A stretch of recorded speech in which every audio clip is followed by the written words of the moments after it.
Okay, तो last class में हम यूनिट वेक्टर तक देख चुके थे। ओके,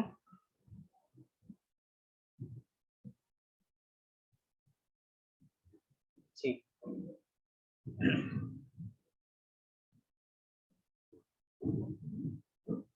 नेक्स्ट एग्जांपल क्या है?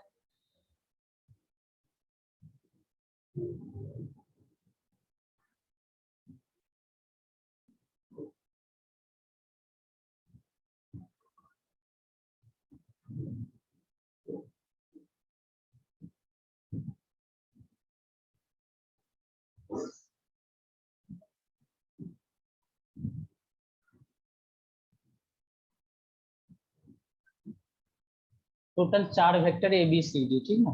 अब इनके बेसिस पे तुम्हें बताना है। पहला पार्ट, ये पार्ट पूछा जा रहा है कि vector A and B, vector A and B vector is opposite vector.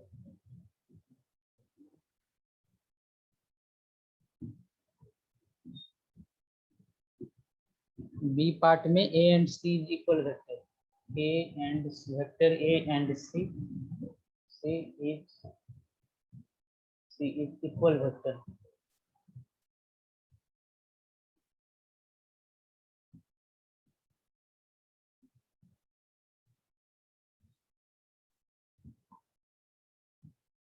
C में है C and D is coinitial vector, vector C and D is coinitial vector. D part vector A C and D is coplanar vector, vector A comma C and D is coplanar.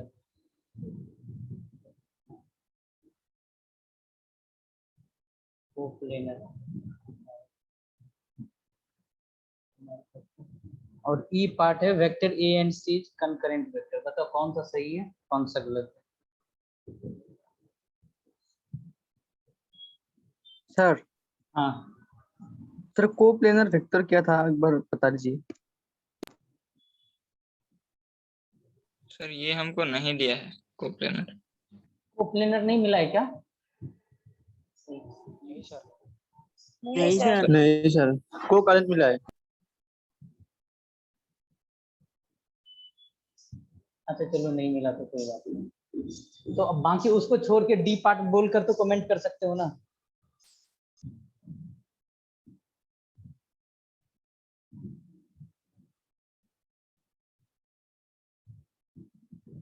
ऐसा coplanar vector होता है, ऐसा vector जो कि same plane में ही हो, वो coplanar एक एक ही प्लेन में लाई करेगा। हाँ, कोप्लेनर वेक्टर ऐसा होता है जो कि एक ही प्लेन में लाई करता है। अगर एक्स वाई तो एक्स वाई में ही रहे, जेड में नहीं जाए। ठीक है, तो चलो कोप्लेनर का डिफिनेशन बाद में हम देख लेंगे।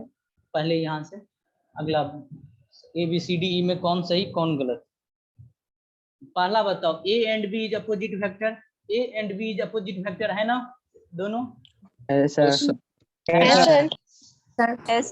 है सर। देखो पढ़ाई नहीं कर रहे थे।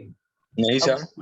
अपोजिट वेक्टर क्या होता है? अपोजिट नहीं वेक्टर क्या होता है बताओ? मैग्नीट्यूड का सेम नहीं है सर, ये नहीं होगा। हाँ नहीं मैग्नीट्यूड, सर, नहीं सर। सेम ये नहीं। ये फिर क्या है? पीछे होना चाहिए सर। एंटी पैरेलल वेक्टर बोल सकते हैं इसको।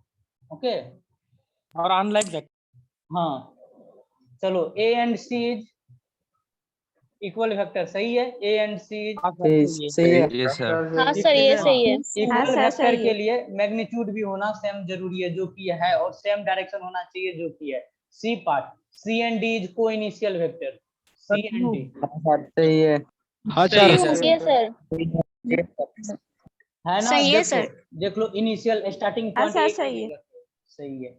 चलो डी बताओ, A C and D is coplanar vector. Coplanar vector के लिए अभी के लिए इतना मान लो कि अगर ये हमारा एक्स एक्सिस है, ये हमारा वाई एक्सिस, अगर इसी में सारा वेक्टर है, तो अगर ये वेक्टर ए बी सी है, इसका डिफिनेशन लिखा दूंगा, तो ये तीनों क्या है? हमारा कोप्लेनर है, एक प्लेन में एक्स वाई में आ गया। अगर मान लो इधर एक्स वाई और इधर की तरफ एक मैं उठा हुआ एक्सिस ऊपर की तरफ बनाऊं, चलो इसको मैं जेड बोल दे रहा हूँ, ठीक है, और ये इधर माइनस एक्स में गया, जैसे ये हमारा डिफरेंट प्लेन हो गया फिर, ठीक ना। अगर यहाँ पर अगर कोई वेक्टर हो जाता डी, तो हम ऐसे नहीं बोलते A B C D is coplanar vector, A B C को ही सिर्फ बोलते। तो ये वाला पार्ट जो है ए सी डी, ए सी और डी, ये सब तो एक ही प्लेन दे रखा है ना हमें, ये सब कहीं पे तुम्हें बताया गया कि कोई एक्स में है, कोई वाई में, कोई जेड में नहीं दे रखा है, इसका मतलब एक ही प्लेन में है एक्स वाई। अगर तुम्हारा जो कॉपी का जो सीट है ना, जो कॉपी है तुम्हारा पेज, ठीक ना, A4 साइज पेज, ये कौन सा प्लेन आता है, इसको हम एक्स और वाई में बोलते हैं, ठीक है। तो उसी तरीके से ये सीट पर ही एक ड्रॉ है, तो ये हमारा कोप्लेनर वेक्टर है। बताओ A and C J concurrent vector हाँ सर। है। हाँ sir. Yes, sir. Very good, sir, यही नहीं, मैंने बताया था ए और सी के बारे में। कंकरेंट नहीं है वेक्टर सर। कहीं ना कहीं इसका पहले- इनिशियल, हाँ कहीं ना कहीं इसका इनिशियल पॉइंट मिलना चाहिए। बताओ इसको मिलाओगे इंफिनिटी तक ये जाता रहेगा, लेकिन ये कभी मिलेगा क्या, कुछ इंक्लाइंड होता ना। अगर ऐसे करके ए दे देता और ऐसे करके सी दे देता ना, तो तुम इसको कंकरेंट वेक्टर बोल देते, ठीक ना, फिर जाके कहीं ना कहीं ये कट हो रहा होगा। यहाँ पर तो ए एंड सी का कोई चांस ही नहीं है। ओके हाँ सर। ठीक है, चलो अगला। सर हाँ हाँ, सर ए और जी होना चाहिए क्या सर, ए और कोकरेंट वेक्टर डी। ए और डी, ठीक है, कभी नहीं। ये डी का एंगल देखो, ये नीचे लेके चलते जाएगा इसको, और ए पीछे चलता जाएगा, कहाँ पे मिलेगा बताओ, कोई चांस नहीं है। ओके, मतलब एरोसेंट की सर तरफ आगे नहीं है। जाके मिल सकता है ना सर? कब सर मिलेगा? सर जी को सर रख के सर एक हेड टू हेड, हाँ हेड से होना। सर हेड टू हाँ हेड, सर, वही तो सर, आगे जाके मिल सकता है ना सर?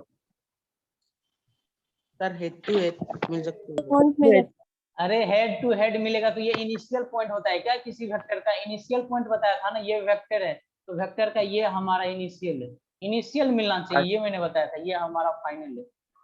फाइनल को हमें नहीं देखना है, ठीक है, इनिशियल मिलाओ, इनिशियल मिलेगा क्या?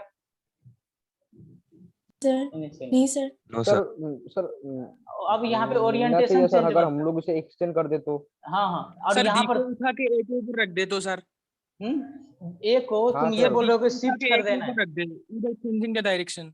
हाँ, लेकिन डी यहाँ को पे अगर शिफ्ट कर दे, शिफ्ट करके ऊपर रख दे तो। या नहीं तो ए को नीचे सर। रख दो, या नहीं तो ए को नीचे रख हाँ दो, सर। ठीक है। हमें हाँ यहाँ सर। जी सर। यहाँ पे हम शिफ्ट नहीं कर पाएंगे, ठीक है। जो प्लेन में दे रखा है ना, फिर हमारा प्लेन चेंज हो जाएगा, इस जगह पे हम प्लेन चेंज नहीं करेंगे। ओके, तो जिस अनुसार से कंकरेंट देखना है ना, जैसे दे रखा है उसके अकॉर्डिंग देखना। ओके, जो ओरिएंटेशन में दे रखा है उसी के अकॉर्डिंग देखना। चलो कुछ अगला जो जैसे पार्ट ऐसे रखना चाहिए क्या सर? जैसे भी है ऐसे ही रखना चाहिए। हाँ हाँ, सर स्लिप नहीं कर सकते। नहीं देखो, एंगल निकालने में हम वेक्टर को कर सकते हैं, ठीक ना, एंगल बिटवीन टू वेक्टर्स के लिए, जैसे इन दोनों का एंगल निकालने के लिए हम इसका ओरिएंटेशन चेंज कर सकते हैं, लेकिन इसको जब डिफाइन किया ना, पैरेलल एंटी पैरेलल ये सब चीज करने के लिए, वेक्टर के टाइप डिफाइन करने के लिए, तो वहां पे हम इसका ओरिएंटेशन चेंज नहीं करेंगे, ठीक है। जो नोमेनक्लेचर इसका किया गया है, यहाँ पर हम ओरिएंटेशन वेक्टर का चेंज नहीं करेंगे। अब अगला जो भी हो वो प्लेनर वेक्टर लिखना, नंबर तुम्हारा कोप्लेनर वेक्टर।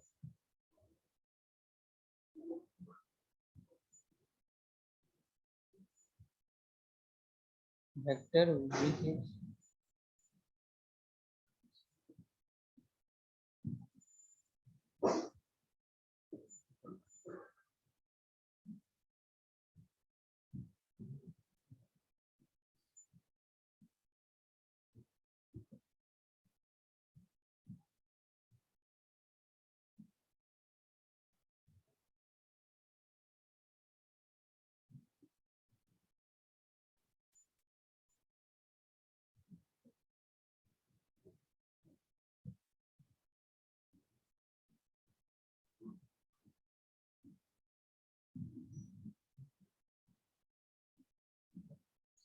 अब जैसे यहाँ पे कुछ वेक्टर ले ले, ठीक है, बी वेक्टर है, ए वेक्टर है, इधर हमारा ई है, इधर एफ है,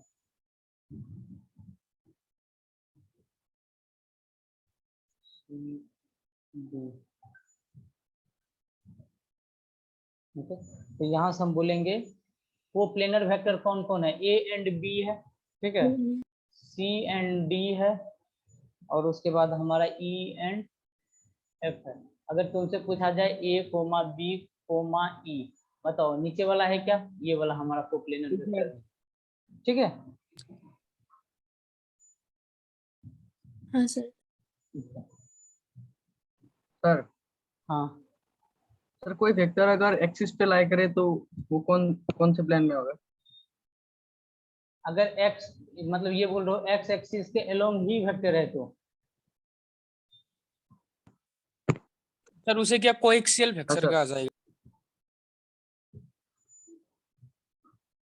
चलो अभी थोड़ा सा वेट करो, एक दो और टाइप करवा देता हूँ, फिर तुम्हारे दिमाग से कुछ बचेगा नहीं।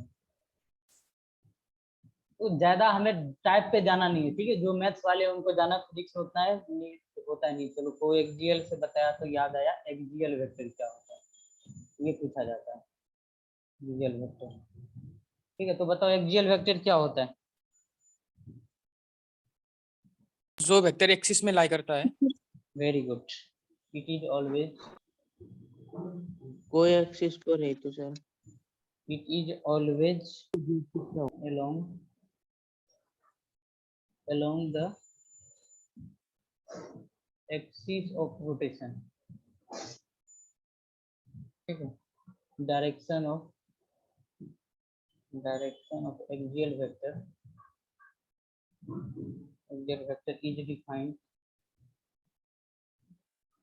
is defined from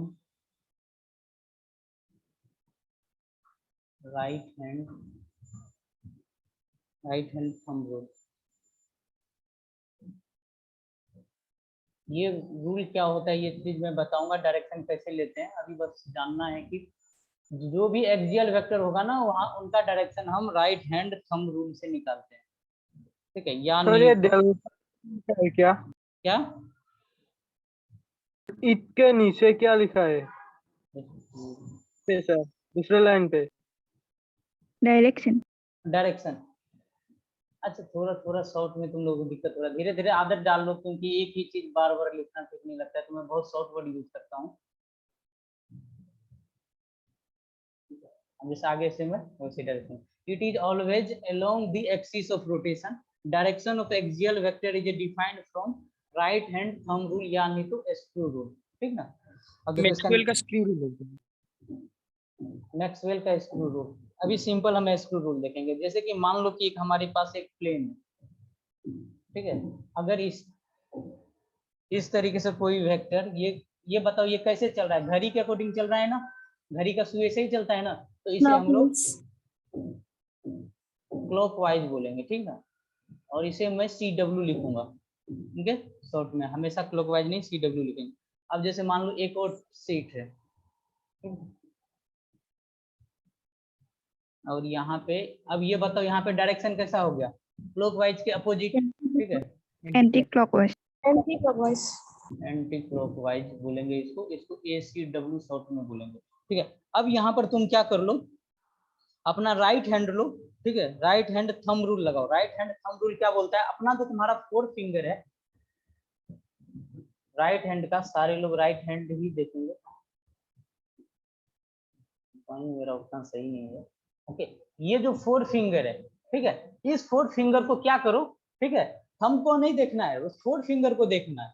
4 फिंगर के तरफ तुम इसको क्लॉकवाइज घुमाओ, तो बताओ तुम्हारा जो थंब है वो थंब किधर जा रहा है, थंब किधर जा रहा है?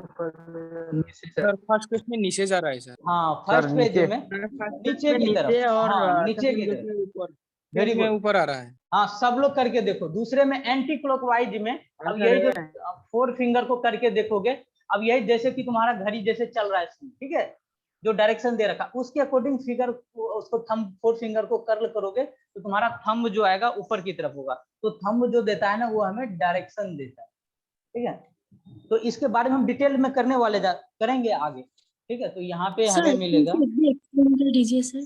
कौन सा, सर डायरेक्शन। ओके फिर से कर लीजिए,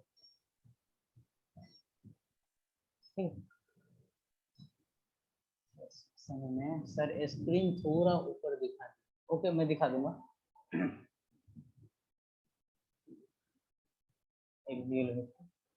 हाँ देखो यहाँ पर क्या होता है कि 2 तरीके का ही डायरेक्शन पॉसिबल, या तो क्लॉकवाइज होगा या तो एंटी क्लॉकवाइज होगा, ठीक है।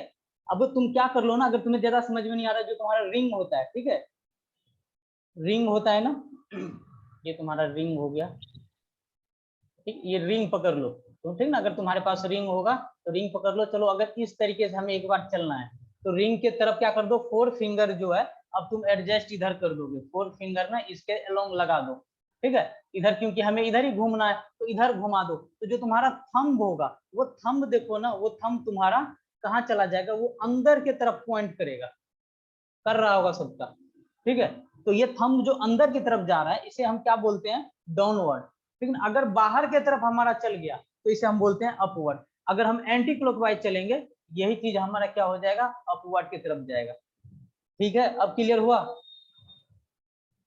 ओके। हाँ सर। अब एक और तरीका है इसका, दूसरा स्क्रू रूल जो है, स्क्रू रूल, ठीक है। तो नट होल्ड जो तुम करते हो, ठीक है ना, जैसे लैपटॉप सब में बटन खोलते हो, किसी भी रेडियो टीवी ये सब का, तो ये कभी करके देखा है तुमने, इस टाइप का स्क्रू होता है ना। सर विश्वजीत सर ने कराया था ये। अच्छा, वही ना, विश्वजीत सर ने करवाया होगा। इस तरीके का स्क्रू होता है ना, ऐसे ऐसे करके बना हुआ रहता है, ठीक है। इसको जब तुम घुमाते हो, ठीक है, जब इसको तुम क्लॉकवाइज घुमाते हो तो बताओ ये अंदर जाता है या बाहर जाता है, सर अंदर जाता है। अंदर जाता है। सर हाँ, अंदर। अगर वही इसको एंटी क्लॉकवाइज खोलोगे तो बाहर जाएगा, बाहर जाएगा तो इसका मतलब अपवर्ड है, अंदर गया तो इसका मतलब डाउनवर्ड है डायरेक्शन, बस, ठीक है। अब एक्सियल वेक्टर का तुमसे एग्जांपल पूछा जा सकता है, नीट में एक बार आया हुआ है, तो एग्जांपल बता दीजिए कि कहाँ कहाँ होता है। अब देखो, अब तुम बहुत ज्यादा डिटेल में तो अभी पढ़े नहीं हो, बस अभी तुम जान लेना, जैसे angular velocity,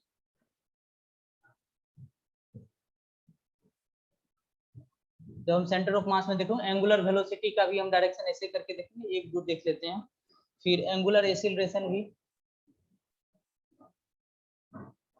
angular acceleration, torque,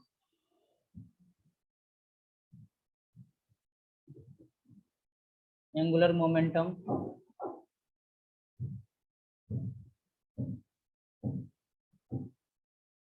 या नहीं तो बोल सकते हो small angular displacement,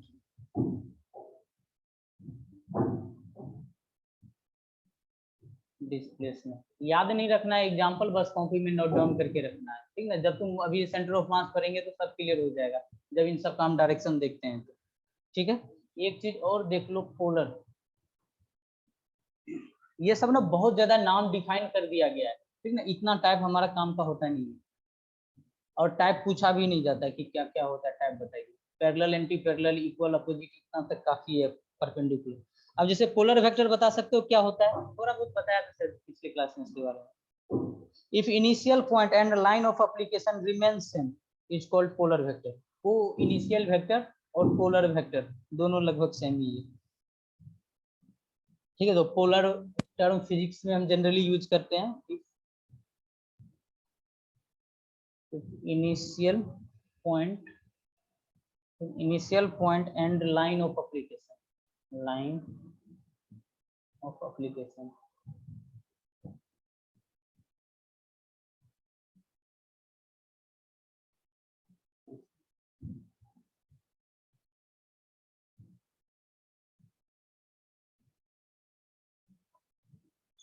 if initial point and line of application remains same,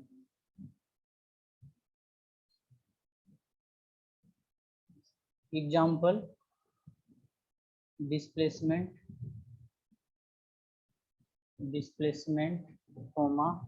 force, ये सब जो होता है ना, डिस्प्लेसमेंट ऑफ फोर्स, जैसे यहाँ पे डिस्प्लेस करना है, जैसे इसका डिस्प्लेसमेंट बताओ क्या हुआ, थोड़ा मूव करवाओगे तो ये जो आगे की तरफ तुम्हारा गया मूवमेंट, इनका जो डिस्टेंस यहाँ से यहाँ गया, और ठीक है, और पॉइंट ऑफ एप्लीकेशन, ये मूव करवाने के लिए कहीं ना कहीं हमें इसके ऊपर फोर्स देना पड़ेगा, ठीक है, एक्सीलरेट करना पड़ेगा ऑब्जेक्ट को, तभी मूव करेगा। तो यहाँ पे दोनों चीज क्या है, दोनों सेम ही पॉइंट से होके जा रहा है, सेम फोर्स के साथ भी होता है, तो ये सब टाइप हो गया, ओके।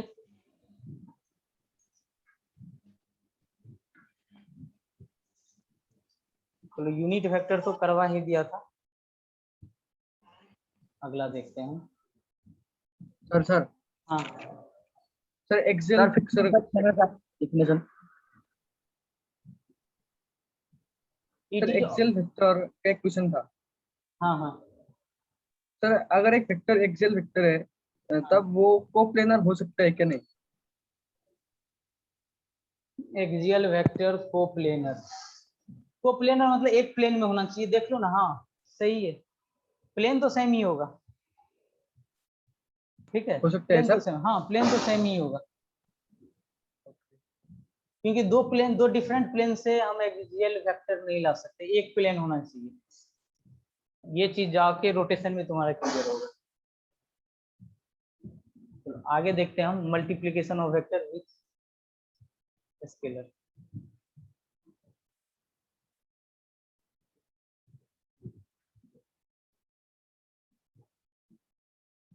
सर पोलर वेक्टर का एक बार डिफिनेशन दिखा देना sir.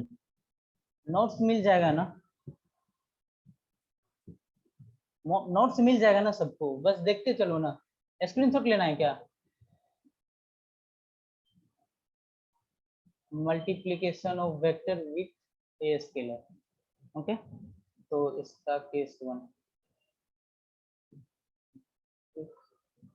if lambda positive,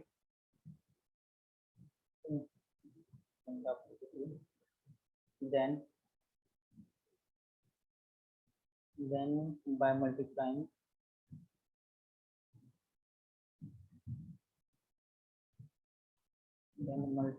lambda with vector a, ठीक है। तो हम क्या करते हैं कि लेमडा क्या है, लेमडा के बारे में लिख लो स्केलर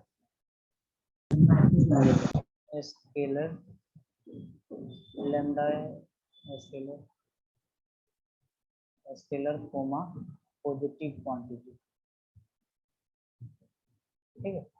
लेमडा जो है 0 से बड़ा तो ऑब्वियस है कि वो पॉजिटिव होगा, और स्केलर मतलब कोई नंबर है, देन मल्टीप्लाई लेमडा विथ ए, तो जो रिजल्टेंट आएगा लेमडा में, अगर तुम किसी वेक्टर ए को मल्टीप्लाई कर दोगे तो यहाँ पे क्या आ जाएगा, रिजल्टेंट आ जाएगा, हमें रिजल्टेंट मिल जाएगा। तो बताओ अगर तुमसे पूछा जाए आर का डायरेक्शन क्या होगा, ठीक है, आर का डायरेक्शन क्या होगा बताओ? एक ही डायरेक्शन। सर एक डायरेक्शन से सेम होगा। वेरी गुड, हम तो direction of R will have the same direction as that of,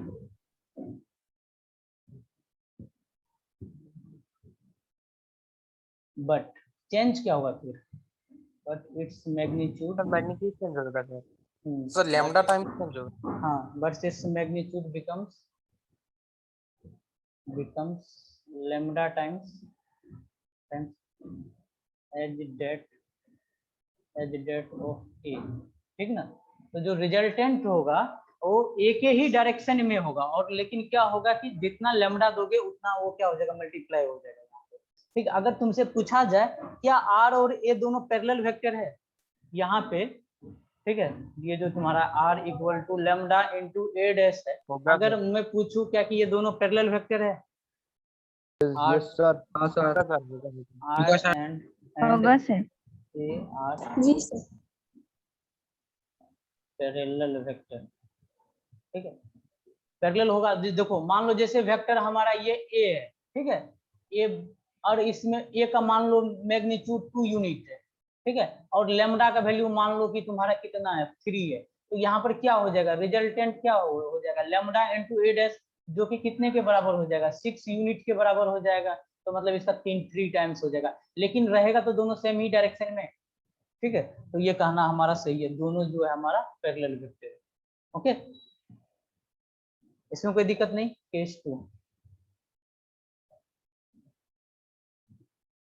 तो ये सब छोटा छोटा पॉइंट है जो हम डायरेक्ट यूज करने वाले हैं, तो ये सब चीजें पता होना चाहिए। इफ वी मल्टीप्लाई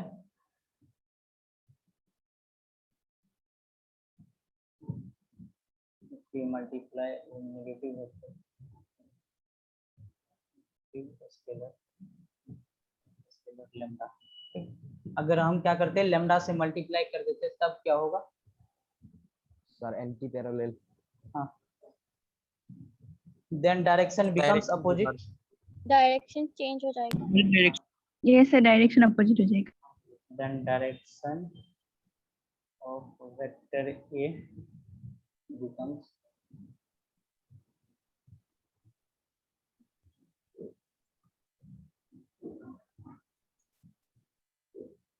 और क्या होगा, मैग्नीट्यूड क्या हो जाएगा,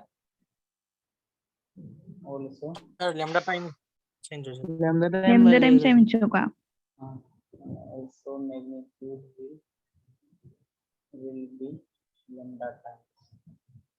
गुड। अगर इसका एक एग्जांपल ले, मैं इसको एग्जांपल से समझता हूँ। वेलोसिटी ले लिया 5 मीटर पर सेकंड, ठीक है, और लैम्डा ले लिया -3, ठीक है। तो रिजल्टेंट जो आएगा, रिजल्टेंट में क्या आएगा, वो तो हमें मल्टीप्लाई करने के लिए बोल रहा है, लैम्डा तो वी डैश करेंगे, ठीक है। तो ये चीज हमें क्या मिल जाएगा, लैम्डा का वैल्यू -3 और वेलोसिटी दे रखा है 5, ठीक है। तो ये हमारा क्या हो जाएगा, 5 मीटर पर सेकंड। जो रिजल्टेंट हो जाएगा वो आ जाएगा -15 मीटर पर सेकंड। तो ये चीज हमारा किधर चला गया, अपोजिट हो गया, ठीक है। तो इसका अगर हम डायग्राम बनाए तो डायग्राम यही बनाएंगे, पहले वेलोसिटी मेरा इधर था, इसको एक्स एक्सिस तरफ मैंने मान लिया 5 मीटर पर सेकंड, पॉजिटिव को तो एक्स के अलोंग लेकर चलते हैं। अब यहाँ पर लैम्डा, तो रिजल्टेंट जो होगा, क्योंकि निगेटिव से मल्टीप्लाई किए 3 टाइम्स पीछे चला जाएगा। ये हमारा रिजल्टेंट वेक्टर है जो क्या आ रहा है मेरा -15 मीटर पर सेकंड, ठीक है। तो बताओ ये कैसा वेक्टर हो गया, पैरेलल वेक्टर या anti parallel vector? Anti parallel. Anti parallel vector, okay.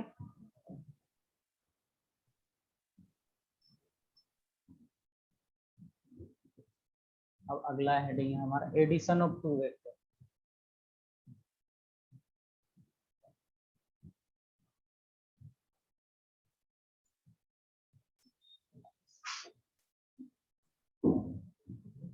ठीक है, जैसे हम क्या करेंगे, 2 vector, vector A plus vector B, ठीक है, इसको हम ऐड करेंगे। तो जो इनसे ऐड करने के बाद जो रिजल्ट आता है ना, यहाँ पे हम उसको आर के ऊपर वेक्टर लगा देते हैं, क्योंकि हम 2 वेक्टर को ऐड किए तो हमें वेक्टर भी मिलेगा। ये जो आर होता है, इस आर को हम क्या बोलते हैं, 2 चीज को ऐड करने के बाद जो मिलता है हमें, sir resultant vector. Resultant factor. इसका नाम दिया गया रिजल्टेंट वेक्टर, ओके। अब देखो इन दोनों को ऐड करोगे वेक्टर, तो यहाँ पर वेक्टर क्या होता है, इन दोनों के बीच में कुछ ना कुछ एंगल होता है, ठीक ना, एंगल बिटवीन दैट, जो कि हम थीटा लेकर चलते हैं। जैसे मान लो कि हमें क्या ऐड करने का क्या मतलब हुआ, यहाँ पर एक वेक्टर हमारे पास ए दे दिया, ठीक है, और दूसरा वेक्टर वो हो सकता है कि इनके साथ में ही हो सकता है इंक्लाइंड हो, दूसरा वेक्टर ऐसे दे दिया बी। हम सारा केस ले लेंगे, जब दोनों पैरेलल होगा तब ऐड क्या होगा, एंटी पैरेलल क्या होगा, परपेंडिकुलर हो तो क्या, अभी हमने ऐसे रैंडम ले लिया। तो इन दोनों वेक्टर को हमें ऐड करने के लिए दे दिया, ठीक है, इन दोनों को ऐड करके बताइए क्या होगा। अब यहाँ पर ऐसा इसका जो करने का तरीका होता है, हम क्या करते हैं, दोनों वेक्टर को एक जगह पर कर लेते हैं, ठीक ना, या तो एंगल दोनों का बोला जाता है ना, ए प्लस बी करने का मतलब क्या, दोनों के बीच में एंगल बिटवीन देम कुछ थीटा लेना पड़ता है हमें। तो दोनों को ए ले लो, जैसे ये ए ले लो, और जैसे बी वेक्टर को इसको आगे की तरफ, जैसे ये बी को ना आगे की तरफ लेके जाओ, बी को आगे की तरफ लेके जाओ, तो यहाँ पे हम आगे की तरफ इसको लेके जाओ, तो यहाँ पे हमारा वेक्टर बी है। और दोनों को टेल टेल मिला दिए, जैसे ही दोनों को हम टेल टेल मिला देते हैं तब हमें पता चल जाता है, उन दोनों वेक्टर के बीच का एंगल मिल जाता है, तो उसे हम थीटा बोल देते हैं। तो अब इन दोनों को जो ऐड करेंगे, तो इनका ऐड करने का 2 मेथड है हमारे पास, ठीक है। वैसे जनरली 3 होता है सर, हेड हेड नहीं मिला। हाँ, हेड हेड भी मिला सकते हैं, ठीक है, हेड हेड करके भी मिला सकते हो। तो हेड हेड करके मिलाओगे तो ये वेक्टर तुम्हारा ए है, ठीक है, और यहाँ से वेक्टर तुम्हारा बी है, ये वेक्टर बी है, और इन दोनों के बीच का एंगल थीटा का, ओके, ठीक है सर। और एक चीज देखना, ठीक है, अब जब भी हम 2 वेक्टर को ऐड करेंगे, जैसे ये वेक्टर हमारा ए है, दूसरा वेक्टर हमारा ये बी है, तो जो रिजल्टेंट आएगा, रिजल्टेंट ना इन दोनों के बीच में, जैसे यहाँ पे या तो तुम रेक्टेंगल बनाओगे इसको, या तो पैरेललोग्राम बनाओगे, या नहीं तो रेक्टेंगल बनाओगे, यही काम करते हो, या रेक्टेंगल या ट्रायंगल, ट्रायंगल को हम बाद में पॉलीग्राम बना देंगे। तो यहाँ पर हम दोनों को ऐड करेंगे ना, तो रिजल्टेंट जो होगा ऑलवेज इनके बीच से ही आएगा रिजल्टेंट। ऐसा नहीं होगा कि रिजल्टेंट इसके बीच से हो, इधर से आया। दो बोल सकते हो ना, एक एंगल ये भी बोल सकते हो, एक एंगल ये भी बोल सकते हो, पता था ना कौन सा एंगल लेंगे, छोटा एंगल लेंगे, ठीक है। तो रिजल्टेंट हम इस साइड को कंसीडर करके चलेंगे, ठीक है, ओके। तो रिजल्टेंट दोनों वेक्टर के हमेशा बीच से ही क्रॉस करेगा। चलो अब आते हैं हम इसका एडिशन करने के 2 तरीका है, ठीक है। तो तुमने दोनों पढ़ रखा होगा ना, triangle law of vector addition और parallelogram law of vector addition. मैं करवाऊं या स्किप कर दूं उसे? स्किप करो सर। सर करवाओ। सर करवा दीजिए। सर करवा दीजिए सर। ओके चलो मैं करवा देता हूँ। सर चलो रहने देते हैं, जी, रिस्क नहीं सर। लेते हैं, अभी टाइम है हमारे पास, बाद में बोलोगे। चलो जिसने कर रखा है ना, तो वो क्या करो, वो खुद से ट्राई करो और मुझे सेंड करो, व्हाट्सएप पे मुझे सेंड करो।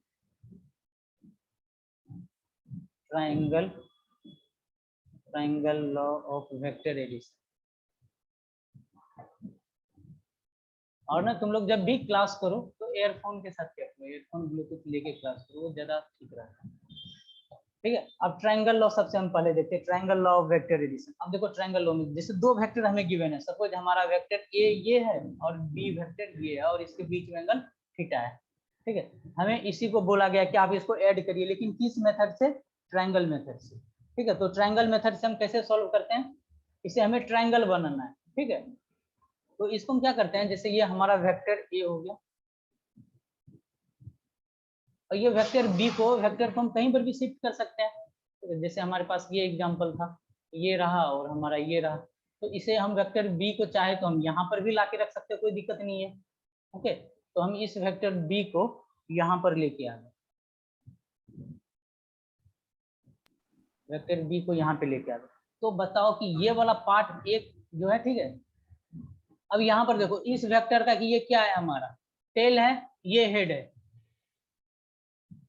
ये वाला चीज क्या है, हमारा टेल है, वेक्टर ए का ये हेड है, फिर वेक्टर बी का यहाँ पर एक टेल है, यहाँ पर हमारा क्या है, एक यहाँ पर एक हमारा क्या है, हेड है। ओके, अब एक और वेक्टर हम ए बी हो गया, अब इन दोनों को ऐड करेंगे ना। ठीक है, ऐड करेंगे तो मैंने क्या बताया था, ऐड करने से रिजल्टेंट क्या आता है, बताओ हमें। रिजल्टेंट इन दोनों के बीच से आता है, अभी बताया था ना कि हमेशा देखना रिजल्टेंट इनके ठीक बीच है। से। तो ये रिजल्टेंट देखो बीच से ही है। ठीक है, लेकिन हमने बी वेक्टर को क्या किया, इसको शिफ्ट कर दिया यहाँ पे, ये बी वेक्टर जो था इसको मैंने शिफ्ट कर दिया यहाँ पे, तो ये चीज क्या बन गया, हमारा ट्रायंगल ही बन गया। ऐसे करके यहाँ पर शिफ्ट कर दिया आर, सेम ही चीज क्या ना वेक्टर को, कुछ नया नहीं किया। ओके, तो एक चीज देखना, ठीक है, अब देखो यहाँ ये टेल था और यहाँ पर इसका हेड हो गया। जब हम यहाँ से जा रहे थे, अगर जहाँ पे तुम्हारा ऑर्डर चेंज कर दे किसी चीज का, जैसे कि हम क्या बोल रहे हैं, ऐसे करके हम चल रहे हैं, फिर एक अगला वेक्टर हम ऐसे करके चले, फिर अगला वेक्टर हम ऐसे करके चले, फिर हम ऐसे करके चले, और एक वेक्टर हम ऐसे करके चल दिए, तो तुमसे पूछा जाएगा बताइए यहाँ पे रिजल्टेंट वेक्टर कौन है। जैसे इसको मैं ए बी सी डी ई बोलूं, ठीक है, तो यहाँ पे पूछा जाए तो बताइए कि रिजल्टेंट वेक्टर कौन है। रिजल्टेंट वेक्टर क्या होता है, सबका ऐड करने के बाद जो वैल्यू निकल के आता है, ठीक ना, जो हमने यहाँ पे माना ना r equal to A plus B, ये वाला रिजल्टेंट वेक्टर। रिजल्टेंट वेक्टर क्या होता है, अपोज करने वाला एक होता है। जैसे यहाँ पर देखो ये किस सेंस में चल रहा है, ए से बी जा रहे हो तो कैसे जा रहे हो, टेल हेड, फिर बी भी कैसे जा रहे हो, टेल हेड, लेकिन अगला जो आर वेक्टर है ना उसने क्या कर दिया, ऑर्डर चेंज कर दिया, वो हेड टेल कर दिया। ठीक है, तो इसका मतलब जो ये आर है ये हमारा क्या है, रिजल्टेंट वेक्टर है। ओके, अब जैसे यहाँ पे हमारा रिजल्टेंट वेक्टर क्या है, देखो ए जा रहे हैं, फिर बी जा रहे हैं, फिर सी, फिर डी, ये सारा वेक्टर ना ऐसे करके जा रहा है, हमारा क्लॉकवाइज सेंस में जा रहा है, tail head tail head tail head करते हुए, ये ऑर्डर यही चल रहा है ना। इसको एक वेक्टर है ई जिसने ऑर्डर ही चेंज कर दिया। जब ऐसे करके हम जा रहे हैं तो ये चीज हमें क्या मिला, ये मुझे हेड टेल मिल गया। नहीं तो हर एक जगह जैसे वेक्टर ए से हम टेल हेड गए, बी के पास भी गए तो टेल हेड ही मिला, सी के पास भी हमें टेल हेड ही मिला और डी का भी टेल हेड ही मिला, लेकिन ई का हमें हेड टेल हो गया, तो इसीलिए हम बोल देंगे ये चीज हमारा ई वेक्टर जो क्या है हमारा रिजल्टेंट वेक्टर। या एक तरीका ये हुआ, या नहीं तो दूसरा तरीका क्या बोलते हैं, इसको हम पॉलीगॉन लॉ ऑफ वेक्टर भी बोलते हैं, थर्ड में आता है ये, तो वहां पर भी देखोगे। तो अभी देख लो यहाँ से, जैसे वेक्टर ए, फिर क्या करो, जैसे टेल हेड जा रहा है ना तो सबका सम क्या होता है, जीरो होता है। Polygon law of vector addition क्या उनका कहने का क्या है कि अगर हम एक ही सेंस में जाएंगे तो सारा हमारा सम क्या हो जाएगा, जीरो हो जाएगा। तो ए बी टेल हेड को हम पॉजिटिव लेकर चल रहे हैं, ठीक है, जहां पर भी हमें टेल और हेड ऑर्डर मिल रहा है उसे हम पॉजिटिव, तो vector A plus vector B plus vector C plus vector D. अब यहाँ पे ये ऑर्डर चेंज कर लिया तो यहाँ पे हम minus E equal to zero बोल देंगे। तो यहाँ से ई इक्वल टू ई को ले आओ राइट लेफ्ट हैंड पे और बाकी को उधर लेके चला जाओ, माइनस माइनस कैंसिल आउट हो जाएगा। तो ये चीज क्या मिल जाएगा, A plus B plus C plus vector D. तो देख लो वही चीज मिल गया ना हमें, ये चीज मैं बोल रहा हूँ ना। अभी इधर वाला चीज क्या होता है, रिजल्टेंट मिलता है, इन सबका सम इधर क्या दिया, रिजल्टेंट दिया, ठीक है। तो यहाँ पर इसीलिए इसको हम आर वेक्टर लिख रहे हैं क्योंकि इसने ए बी का ऑर्डर चेंज करवा दिया, तो ये चीज हमारा क्या है, आर वेक्टर। बताओ इसमें तो किसी को दिक्कत नहीं होगा। अब रिजल्टेंट वेक्टर पहचानने में नहीं होना चाहिए दिक्कत। सर ये स्टार वेक्टर वाला एक बार फिर से समझा। कौन सा? सर ये जो ABCDE वेक्टर लिया था ना वो वाला। ओके, इसे हम बोलते हैं ना पॉलीगन लॉ बोलते हैं। ये हम थर्ड लॉ पे हम पढ़ेंगे। पॉलीगन लॉ क्या बोलता है कि टेल हेड अगर हम सीक्वेंस फॉलो करते हैं but resultant vector is represent closing side is taking opposite order. ठीक है, टेल हेड एक काम करे क्या, पहले पॉलीगन ही पढ़ ले, ऐसे करने में ट्रायंगल ही पढ़ते हैं, लेकिन बस समझ लो। ठीक है, जैसे हमारे पास ये वेक्टर ए है, वेक्टर बी है, वेक्टर सी है, ओके, फिर वेक्टर डी है, और एक वेक्टर हमारा यहाँ पे वेक्टर ई हो गया, और सबका एरो दे रखा है। वेक्टर है तो वेक्टर को एरो से हम रिप्रेजेंट करते हैं, तो वो एरो डायग्राम तुम्हें गिवन होगा। तो अब जैसे देखो, वेक्टर ए का कौन सा सीक्वेंस लेकर चल रहे हो तुम? टेल हेड है ना ए का, मान लो टेल हेड को हम पॉजिटिव लेकर चल रहे हैं, तो वेक्टर ए को ऐड करो। फिर वेक्टर बी के लिए भी क्या बोलोगे? टेल हेड इस सीक्वेंस में है, पहले क्या मिला? टेल मिला, फिर हेड मिला, इसको वेक्टर बी करो। फिर उसके बाद फिर सी का भी बताओ, टेल हेड मिला, इसको हम वेक्टर सी बोलेंगे। फिर देखो डी वेक्टर भी टेल और हेड से ये स्टार्ट हुआ, तो इसे वेक्टर डी बोलेंगे। अब बताओ वेक्टर ई पे गए, तो ये हमारा हेड टेल हो गया, ये हमारा अपोज कर दिया, तो इसको हम यहाँ पर माइनस ई इक्वल टू 0 कर देंगे। ठीक है, तो हम इसको ऐसे लिख सकते हैं ना, E equal to A plus B plus C plus D. तो बताओ ये आर, ये ई जो है इन सब के सम के बराबर ये ई है, मतलब ई हमारा क्या है? रिजल्टेंट वेक्टर है। ठीक है सर, समझ में आ गया। ओके, अब जैसे हमेशा तो ये ऑर्डर हमें करना नहीं है, जैसे तुम यहाँ पर भी कर सकते हो, इस ट्रायंगल में भी। जैसे तुम क्या करोगे? टेल हेड और वेक्टर ए करोगे, फिर प्लस वेक्टर बी करोगे, फिर minus vector R equal to 0 करोगे, फिर R equal to vector A plus vector B करोगे। ठीक है, इनिशियल में हो अगर ऐसे करते हो तो कोई दिक्कत नहीं है, लेकिन बाद में तुम्हें क्या देखना है कि अच्छा ये वाला हमारा क्या चल रहा है। देखो टेल हेड चला, फिर ये चला, और आर ने अपोज कर दिया, तो हम डायरेक्ट लिख देंगे आर यहाँ पे रिजल्टेंट वेक्टर बता रहा होगा, जो ए प्लस बी होगा। Okay sir okay sir, initial और फाइनल वेक्टर की हेड तक जो वेक्टर होगा वही रिजल्टेंट वेक्टर होगा, ऐसे बोल सकते हैं? इनिशियल से फाइनल हेड तक हाँ, और जो वेक्टर होता है, अच्छा ये इनिशियल से ओके तुमने बोला, लेकिन इसमें एक करेक्शन होगा, ये तो ऐसा भी तो हो सकता था, ये ऐसे करके आर भी तो हो सकता था, ऐसे करके ये ऑर्डर भी तो हो सकता था ना। ठीक है सर, तभी रिजल्टेंट होगा क्या? तब ये क्या हो जाएगा? Vector A plus vector B plus vector R equal to 0 हो जाएगा। ठीक है, तो यहाँ से हमारा क्या हो जाएगा? ये हमारा जो है ना, फिर ये सब्ट्रैक्शन को ए को, ये हमारा सब्ट्रैक्शन को शो कर रहा होगा। A plus B plus C तीनों का रिजल्टेंट क्या होगा? 0 करेगा। फिर लिखोगे A plus B equal to minus R लिखोगे। ठीक है, दोनों डिफरेंट आ गया ना? ठीक है, ओके सर, नहीं टेल से हेड तक। अच्छा, अभी मैं पॉलीगन पढ़ाऊंगा ना, तो इसका डेफिनेशन भी लिखा दूंगा। अभी रिजल्टेंट लिखने के लिए सीख गए ना? हाँ सर, ठीक है। ठीक है, तो ये तो बहुत ज्यादा रफ हो गया। ठीक है, इसको मैं इरेज करके नोट्स में, चलो आगे देखते हैं। वही ट्रायंगल पॉलीगन, हाँ ट्रायंगल लॉ पर थे हम। तो ट्रायंगल लॉ में यही बताया, दो वेक्टर है, ठीक ना। ये देखना कि ट्रायंगल में ट्रायंगल बनाना होता है, बाकी तुम्हें रिजल्ट ही याद करना है। ठीक ना, ये कभी कभी 11th में डेरिवेशन में आता है और कुछ नहीं आता है, तुम्हें फाइनली रिजल्ट ही याद होना चाहिए। समझ जाना अलग चीज है, और सवाल सॉल्व करना उसके लिए हमें सिर्फ रिजल्ट का पता होना चाहिए।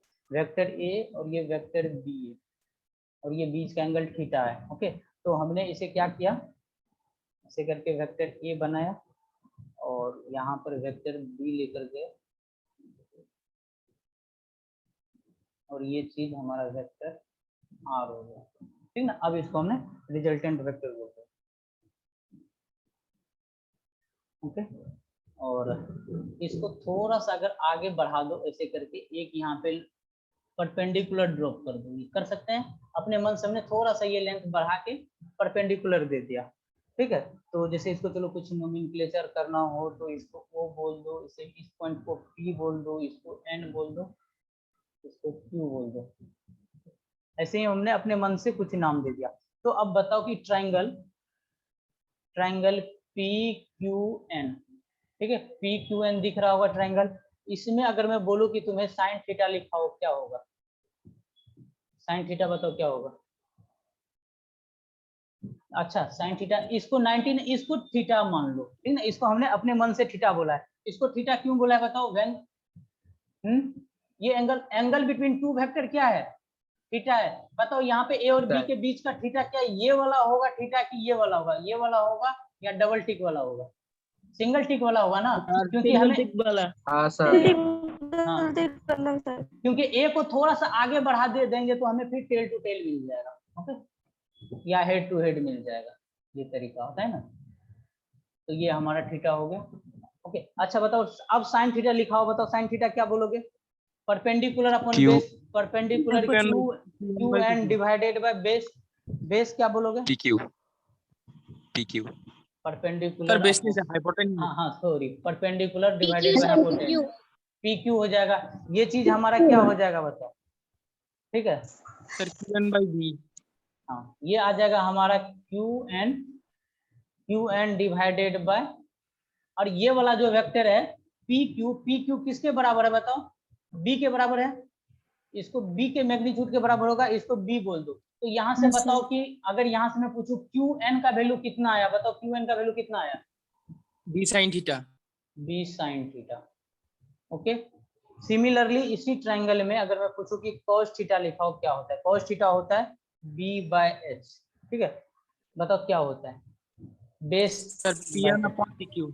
हाँ, PN डिवाइड PQ, ओके। तो यहाँ से हम PN डिवाइडेड बाय PQ को हम बेस ले लेंगे। PN का हमें पता नहीं है तो हम PN निकाल लेते हैं। तो बताओ PN का वैल्यू कितना आ जाएगा? B cos theta. B cos theta. B cos theta, ठीक है। और यहाँ से ना तुम्हारे लिए बहुत ही एक अच्छा रिजल्ट आ गया, आगे से तुम्हें इसको याद रखना होगा, ठीक है। हमेशा ये हम sine theta cos theta triangle लगा के नहीं करेंगे। जैसे आगे से हम क्या करेंगे कि जैसे ऐसे करके अगर हमें B दे दिया, कोई वेक्टर दे दिया और ये एंगल हमें थीटा दे दिया, ठीक है। अगर हम हॉरिजॉन्टल कंपोनेंट और वर्टिकल कंपोनेंट में हम इसको ब्रेक करते हैं, ठीक है। तो बताओ हॉरिजॉन्टल कंपोनेंट में हम क्या लिख देंगे? सीधा का सीधा, मतलब इसके तरफ जा रहे हैं, बेस की तरफ B cos थीटा, और इधर लिखना है तो इधर का कंपोनेंट क्या बोलेंगे? सामने का, थीटा के सामने का B cos sin 90 theta. Degree minus theta. ये देखो तो B sin थीटा बोलेंगे ना उसे। ये देखो ना QN कितना है? B sin थीटा, सामने वाला QN कितना है? B sin theta. PN कितना है? B cos theta. तो इसको दिमाग में रख लेना। अगर जैसे ऐसे ही हमें क्या कर दिया, एक वेक्टर P दे दिया, ठीक है, कोई एंगल हमें क्या दे दिया?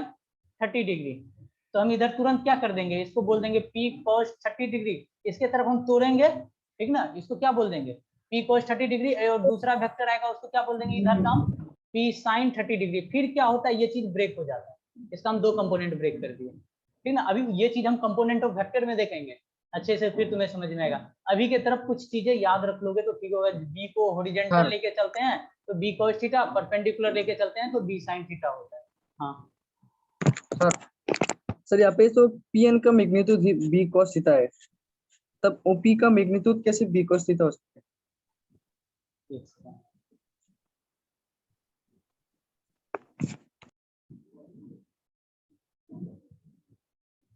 हाँ अब पूछो। PN का सर यहाँ पे PN equal B cos theta है। हाँ, PN equal to B cos theta है। हाँ sir OP equal B cos theta कैसे होगा? OP equal to B cos theta कहाँ मैंने लिखा? OP equal to B cos theta नहीं सर, साइड में जो रफ लिखा है। नहीं रफ में तो अरे रफ में मैंने एक एग्जांपल लेके बताया था कंपोनेंट ब्रेक करने पे। जब हम जाएंगे तो हम क्या करेंगे? हॉरिजॉन्टल के साथ B cos थीटा और परपेंडिकुलर के लिए भी, हॉरिजॉन्टल के लिए cos टर्म आता है और परपेंडिकुलर के लिए sin टर्म आता है। मैंने ये तुम्हें बताया याद रखने के लिए, ठीक है। अब आगे बात करते हैं हम अकॉर्डिंग टू पाइथागोरस थ्योरम। अगर इस ट्रायंगल में, ये देखो ये ट्रायंगल दिख रहा है ना, ONQ एक ट्रायंगल है, ठीक है। अगर इसमें हम लगाए अकॉर्डिंग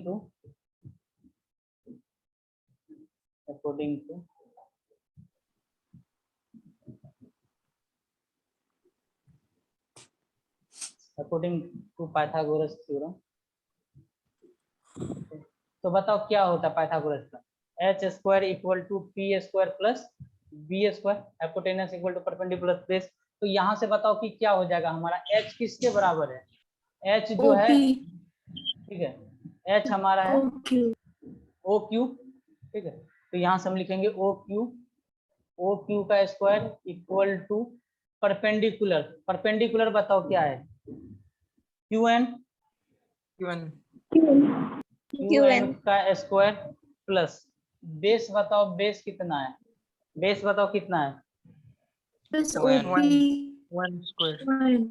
ओ एन बोलोगे, ठीक है, या नहीं तो O P plus P N बोलोगे, ठीक है। हाँ सर। तो इसको हम क्या लिखते हैं, पहले ओ एन का स्क्वायर लिखते हैं, ओ एन का स्क्वायर लिख लेते हैं, और इस चीज को अगला स्टेप में थोड़ा और सिंप्लीफाई कर देते हैं, ओ क्यू का square equal to Q N का स्क्वायर प्लस, अब जैसे कि हमें ओ एन ना डायरेक्ट हमें पता नहीं है ओ एन का, लेकिन हमें ओ पी तक पता है और पी से लेकर फिर एन तक का पता है, तो इस चीज को हम लिख लेते हैं O P plus P N का स्क्वायर, ठीक है, ओके। अब बताओ ओ आर को क्या बोला गया है, ओ क्यू को क्या बोला गया है, आर, ठीक है, तो ये हो गया हमारा आर का स्क्वायर, ठीक है। अब बताओ क्यू एन क्या है हमारा, क्यू एन निकाला गया है, Q N B sine theta, तो ये हो जाएगा बी साइन थीटा का स्क्वायर प्लस ओपी कितना है ब्रैकेट में, ओपी कितना है ए, और पी एन कितना है बी cos थीटा, तो इसे हम क्या लिखेंगे a plus B cos theta, a plus B cos theta का हम क्या कर देंगे, स्क्वायर कर देंगे, ठीक है। अब इसको थोड़ा सिंप्लीफाई कर लो, लेफ्ट हैंड साइड में तो आर स्क्वायर लिख दोगे, इसको लिखोगे B square sine square theta plus यहाँ पे a प्लस बी का होल स्क्वायर लगा दो, तो a square plus B square cos square theta plus twice A B cos theta, ये लिखोगे। फिर आगे हम क्या कर सकते हैं, बी स्क्वायर अगर हम कॉमन ले ले तो sine square theta plus cos square theta plus क्या हो जाएगा A square plus 2ab cos theta आएगा ना, तो यहाँ से हमारा क्या हो जाएगा, sine square theta plus cos square theta का वैल्यू क्या होता है, 1 होता है, तो हाँ और 1 होता है, तो इसको अगर हम सही एक ऑर्डर में लिख, आप पहले लिख लो B square A square plus 2ab cos theta, तो इसको अगर एक हम सही ऑर्डर में लिखें तो जो हमें बोलने में भी सही लगता है, तो R square equal to A square plus B square plus 2ab cos theta, ये वैल्यू आया। तो आर का वैल्यू क्या आएगा, ये तो आर स्क्वायर का वैल्यू है, आर का वैल्यू क्या हो जाएगा, under root sir root over A square plus B square plus 2ab cos theta. अब ये देखो, ये एक एक को याद होना चाहिए, ठीक है, रात के 2 बजे भी तुमसे पूछा जाए तो ये रिजल्ट एकदम से बता दोगे कि रिजल्टेंट होता है, अगर दो वेक्टर के बीच में एंगल थीटा है तो A under root A square plus B square plus 2ab cos theta होता है, ठीक है। अब अगला तुमसे पूछा जाता है कि बताइए direction of resultant vector, resultant vector का डायरेक्शन बताइए कि किधर है। तो चलो रिजल्टेंट वेक्टर ये डायग्राम में आ जाते हैं, जैसे इस एंगल को तो हमने नहीं बताया, अब जैसे आर को हम ए के साथ बोल देते हैं तो इस एंगल को हम अल्फा बोल देते हैं, अब एक ए वेक्टर के साथ हम बोलेंगे कि किधर है रिजल्टेंट, तो बताओ रिजल्टेंट यहाँ पर कैसे निकालोगे, बताओ। टेन थीटा लेके सर, हाँ अल्फा लेके। टेन अल्फा, तो परपेंडिकुलर क्या बोलोगे क्यू एन, और बेस को क्या बोलोगे O P plus P N, ठीक है, बोलेंगे ना, टेन अल्फा लगा सकते हैं ना ट्राइंगल ओ क्यू एन में, तो देखो यहाँ पर वही चीज हम कर रहे हैं, तो यहाँ पे हम एक ट्राइंगल ले रहे हैं ओ क्यू एन, ठीक है। अब यहाँ पे अगर हम टेन अल्फा लेके, तो टेन अल्फा होता है परपेंडिकुलर डिवाइडेड बाय बेस, तो यहाँ से परपेंडिकुलर हो गया O N divided by O P plus P N, जो कि हमारा इक्वल हो जाएगा B sine theta divided by A plus B cos theta, ठीक है। तो ये हमारा टेन अल्फा हो गया, तो यहाँ नीचे में फाइनल लिख लेते हैं, तो tan alpha equal to B sine theta divided by A plus B cos theta. बताओ क्या इसको याद रख पाओगे ना, ये भी तुम्हें याद रहना चाहिए, ठीक है। तो यहाँ पर तुम बता सकते हो लास्ट में, अगर तुम बोर्ड के लिए कर रहे हो कोई भी फार्मूला लिखोगे ना, तो बोर्ड के लिए तो वेक्टर ए के बारे में क्या लिखोगे, तो ए नहीं लिखते हैं, ऐसे करें सिर्फ ए लिखते हैं, ए चीज यहाँ पे इस फार्मूला में ए भी लिखे हुए हैं, तो ए चीज हमारा क्या है, मैग्नीट्यूड ऑफ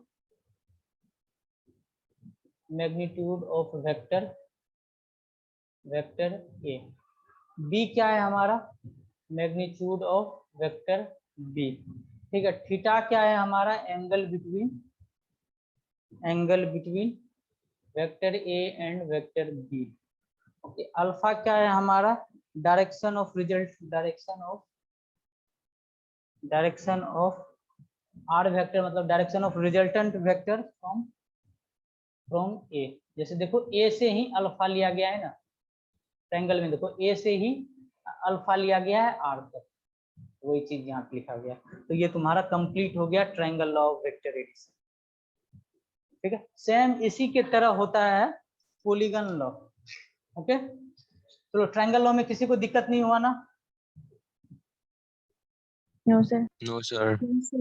देखो इसमें फाइनल तुम्हें रिजल्ट ही याद रखना है। ठीक है, इसका डेरिवेशन वगैरह बोर्ड के लिए पूछा जाता है। अगर तुम कोई सवाल सॉल्व करोगे तो तुम्हें रिजल्ट याद होना चाहिए। वहां पे हम पूरा का पूरा एक एक स्टेप नहीं निकालेंगे, और बहुत सिंपल है तो याद हो जाता है आसानी से। अगला आता है हमारा सर, हाँ ट्रायंगुलर लॉ और पैरेललोग्राम लॉ में डिफरेंस क्या है? सर, क्या डिफरेंस है? अभी तुमने ट्रायंगल लॉ देखा, हमने कैसे ट्रायंगल बनाया। अब देखो पैरेललोग्राम, डायग्राम में डिफरेंस है। ठीक है, सिर्फ डायग्राम का इसमें हमने ट्रायंगल बना के हमने रिजल्टेंट निकाला। पैरेललोग्राम में हम पैरेललोग्राम बना के, एक टाइप का रेक्टेंगल होता है ना पैरेललोग्राम। तो बाकी सब सेम है?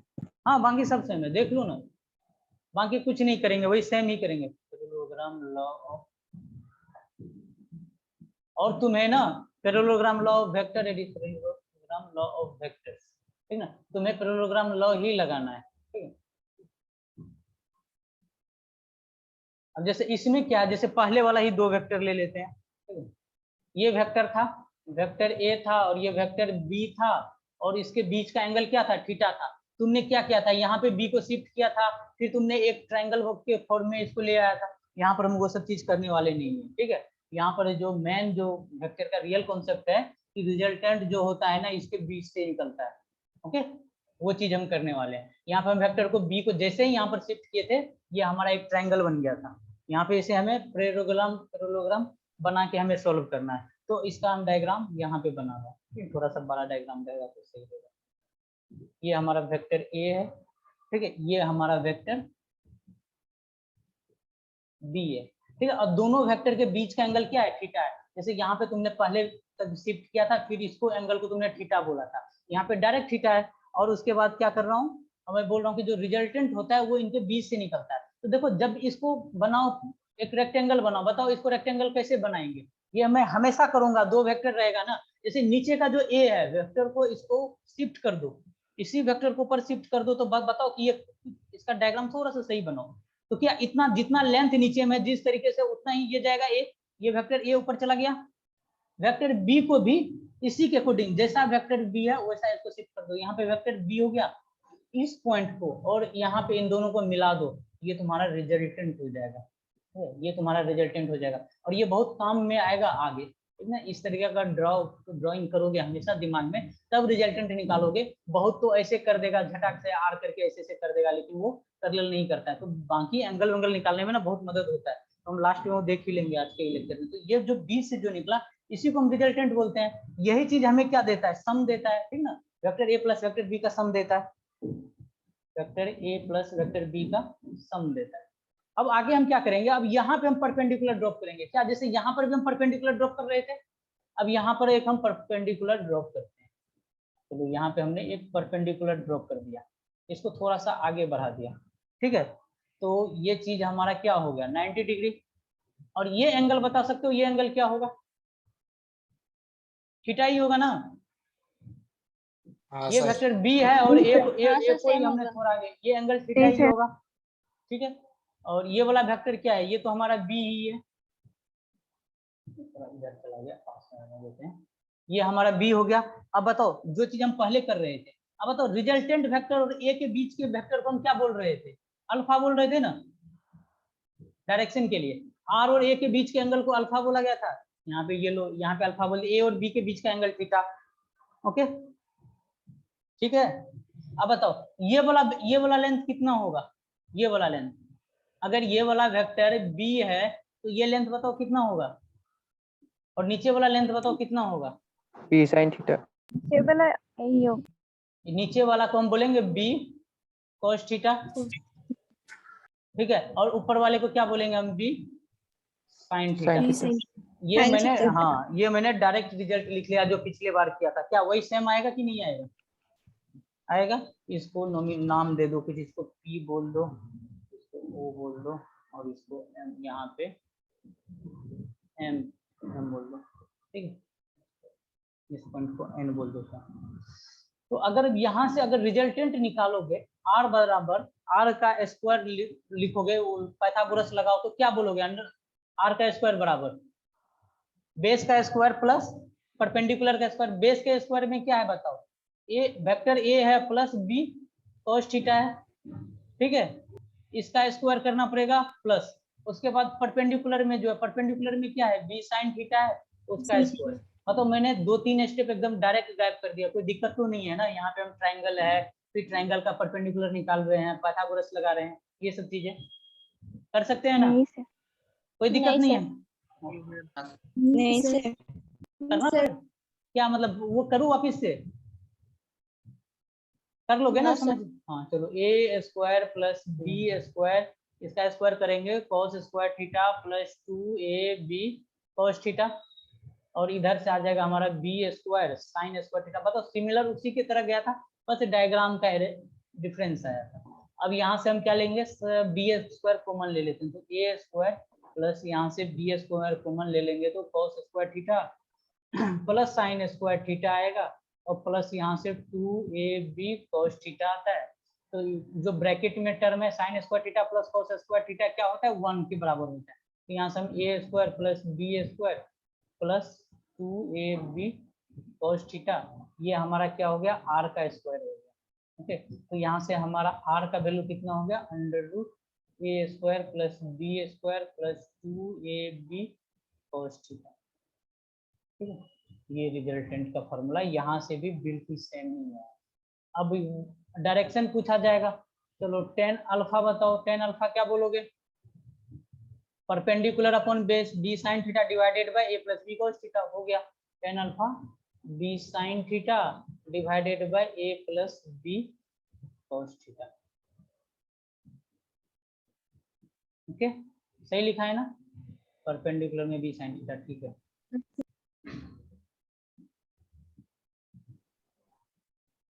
ओके, हाँ सर।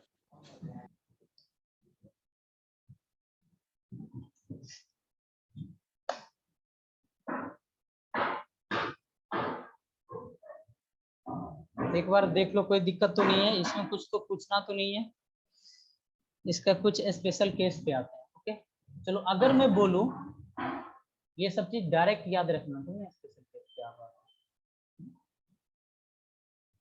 काफी काम का है। अगर मैं बोलूं कि वेक्टर a का magnitude equal to vector b का मैग्नीट्यूड दोनों इक्वल है, ठीक है, तब बताइए रिजल्टेंट का क्या फॉर्मूला होगा, तब रिजल्टेंट क्या होगा। जैसे वेक्टर a और वेक्टर b दोनों सेम ही है, ठीक है, तो बताओ क्या आएगा रिजल्टेंट का फॉर्मूला। रिजल्टेंट का फॉर्मूला हम क्या जानते हैं, under root a square plus b square plus 2ab cos theta, यही हम जानते हैं। हम क्या करते हैं यहाँ पे, वेक्टर a का magnitude equal to vector b के मैग्नीट्यूड इक्वल टू a बोल दो, ठीक है। तो यहाँ पे क्या बोलोगे तुम, अंडर रूट a का स्क्वायर प्लस b के जगह पर a लिख दो, तो यहाँ से a स्क्वायर प्लस 2a फिर b के जगह पे a लिख दो इंटू cos थीटा, ठीक है। तो ये चीज क्या हो जाएगा, under root a square plus 2a square cos theta. Okay, तो इनको और सिंप्लीफाई कर सकते हैं हम, under root 2a square plus 2a square cos theta, ठीक है, और इसको सिंप्लीफाई कर सकते हैं हम। तो यहाँ से हम 2a स्क्वायर कॉमन ले लिए, तो बताओ क्या आया, 1 प्लस cos थीटा आया, ठीक है। बता सकते हो 1 प्लस cos थीटा का फॉर्मूला क्या होता है, 1 plus cos theta 2 sin theta by 2। Yes सही बता रहा है क्या, sin गलत बता, गलत गलत बता रहे हो, 2 cos थीटा बाय 2 होता है, हाफ में आ जाता है। एक होता है 1 माइनस cos थीटा, ठीक है, ये होता है अच्छा, 2 sin minus two theta by 2, ठीक ना। अब देखो ये हाफ एंगल ना, ये ट्रिग्नोमेट्रिक आइडेंटिटी है, ठीक है, ये बेसिक मैथमेटिक्स होगा तो भी हम वहां सर तक नहीं जा 2 पाएंगे। sin थीटा या फिर 2 sin स्क्वायर थीटा होगा। ओहो, हाँ हाँ, एक मिस्टेक और कर दिया, हाँ वेरी गुड, तुम लोग को सही से याद नहीं होगा। 2 cos स्क्वायर थीटा बाय 2 और ऐसे 2 sin square theta by 2, very good, ठीक है, ये फॉर्मूला होता है। तो ये ट्रिग्नोमेट्रिक आइडेंटिटी से निकल के आता है, ये फॉर्मूला आप याद ही रखोगे, ठीक है। ये अपना वेक्टर में काफी, फिजिक्स के अंदर ये काफी काम का फॉर्मूला है, तो इसे हम याद रखेंगे, वेरी इंपॉर्टेंट, ठीक है। तो अब बताओ यहाँ पे 1 प्लस cos थीटा है, इसके जगह पर मैं क्या लिखना होगा, 2 cos स्क्वायर थीटा बाय 2, तो ये वैल्यू यहाँ पे पुट कर दो, तो यहाँ से आ जाएगा अंडर रूट 2a स्क्वायर, ये हो गया हमारा 2 cos स्क्वायर थीटा बाय 2, तो ये चीज ब्रैकेट के अंदर क्या हो जाएगा, 4a square cos square theta by 2, तो ये चीज जब रूट से बाहर आएगा, 4 आएगा तो 2 आएगा, a स्क्वायर आएगा तो a आएगा, और ये क्या आ जाएगा cos थीटा बाय 2, ठीक है। तो तुम्हें याद होना चाहिए आगे से, अगर दो वेक्टर, ठीक है, अगर दो वेक्टर दोनों सेम हो तो रिजल्टेंट का वैल्यू क्या आता है, रिजल्टेंट का वैल्यू आता है 2a cos थीटा बाय 2। काफी रिजल्ट काम का अगर याद रखोगे ना तो डायरेक्ट तुम यहाँ पे थीटा का वैल्यू रखो और आंसर आ जाएगा, ठीक है। इसके ऊपर भी सवाल करवाएंगे, तो अभी स्पेशल पॉइंट करते हुए जा रहे हैं। अच्छा, अगर यही बोलो, क्या ये भी तो लिख सकते हैं ना हम, equal to 2b cos theta by 2, ये भी लिखने में कोई दिक्कत नहीं ना, दोनों सेम ही होगा, होगा ना दोनों सेम, क्योंकि हम अगर होगा b को a लेकर चले, a को होगा यहाँ पे सर। b लेकर चलेंगे, सेम ही होगा। अच्छा, अब यहाँ से अल्फा और बीटा निकाल सकते हो क्या, अल्फा और बीटा का वैल्यू क्या आएगा, अल्फा बीटा समझ में नहीं आया, अल्फा बीटा मतलब डायरेक्शन क्या होगा, रिजल्टेंट के साथ जो एसोसिएट था, कितना 45 डिग्री। देखो अल्फा बीटा, मैं इसको बोल दे रहा हूँ अल्फा और इसको बोल दे रहा हूँ बीटा, डायग्राम कर देता हूँ, इसका डायग्राम बनाया है क्या, स्पेशल केस का डायग्राम नहीं है, तो चलो ऐसे करके मैं बता रहा हूँ कि ये वेक्टर हमारा ए था, ठीक है, ये वेक्टर हमारा बी था, तो इसको थोड़ा आगे शिफ्ट करते हैं, इस इधर के यहाँ से हमें क्या रिजल्टेंट मिला, जो रिजल्टेंट मिला वो मिला हमें 2a cos थीटा बाय 2, इस एंगल को मैं अल्फा, इसको मैं अल्फा बोल रहा हूँ, इसको मैं बीटा बोल रहा हूँ, ओके। तो अल्फा और बीटा में क्या रिलेशन है, ठीक है, तो यहाँ से आप अल्फा और बीटा निकालो, तो यहाँ पे अल्फा और बीटा जो निकल के आएगा, ठीक है, और ए और बी के बीच का एंगल कितना था पता है, थीटा, इनिशियल में angle between two vector theta था, तो यहाँ से देखोगे कि अल्फा और बीटा का वैल्यू जो निकल के आता है वो निकल के हमें थीटा बाय 2 आता है। अगर दो वेक्टर सेम हो, अगर मैं बोलूँ, आप कुछ सवाल पे आते हैं, अगर दो वेक्टर, एक वेक्टर हमारा ए बराबर है हमारा, ले लो इसको 3 ले लो, और दूसरा वेक्टर बी है, ठीक है, दूसरा वेक्टर बी है, वो क्या 5 ले लो, 3 5 ले लो, ये 5 है हमारा, ओके, और ये एंगल थीटा ले लो, कितना लोगे 60 डिग्री ले लो, ओके। अब इसका रिजल्टेंट निकालो, नहीं इस ये भी 3 ले लो, दोनों 3 ले लो, इसका रिजल्टेंट निकालो कितना होगा, ठीक है। फिर इसका रिजल्टेंट निकालोगे, फिर रिजल्टेंट के बाद तुम क्या निकालते हो, tan अल्फा निकालते हो ना, ठीक है। तो इनका जो रिजल्टेंट निकालोगे, रिजल्टेंट का जो भी वैल्यू आए, रिजल्टेंट निकालोगे 2 cos थीटा बाय 2 से निकालोगे, दो वैल्यू सेम है तो 2 इंटू cos 30 डिग्री आ जाएगा, 2 इंटू cos 30 का वैल्यू कितना होता है बताओ, √3 बाय 2, ये सर ये रह गया, क्या रह गया, ए रह गया, इसमें ए और 2a cos theta by 2, 2 into 3 into cos 30, यहाँ पर भी एक जगह इसको 3 कर देता हूँ, इसको 2 कर दो, तो यहाँ से ये क्या हो जाएगा 3√3 आ जाएगा, ओके। तो ये हमारा रिजल्टेंट आ गया। अगर अब मैं तुमसे पूछूं कि यहाँ पे बताओ tan अल्फा का वैल्यू क्या आएगा, tan अल्फा, ये वाला tan अल्फा, ये अल्फा होता है ना, तो tan अल्फा का वैल्यू क्या होगा, तो tan अल्फा का फॉर्मूला क्या जानते हो, कितना 30 डिग्री आएगा, टेन अल्फा का जो वैल्यू जानते हो तुम यहाँ से जानते हो ना formula, B sine theta divided by A plus B cos theta, B sine theta divided by A plus B cos theta. ठीक है, बी का वैल्यू 3 लिखो, साइन थीटा की जगह पे क्या रखोगे बताओ, साइन थीटा तो हमारा क्या एंगल बिटवीन वेक्टर ना, वो तो हमें 60 लेना पड़ेगा, 60 रखो। फिर ए का वैल्यू भी 3 है प्लस बी का वैल्यू भी 3 है और cos 60 डिग्री रखो। ठीक है, तो 3 इंटू साइन 30 का वैल्यू कितना होता है √3/2, नीचे में डिवाइड करो 3 प्लस 3/2। ठीक है, cos 60 का वैल्यू हाफ होता है, इतना कर दिया। ठीक है, तो इसको कैलकुलेट करो, ये वैल्यू कितना निकल के आता है,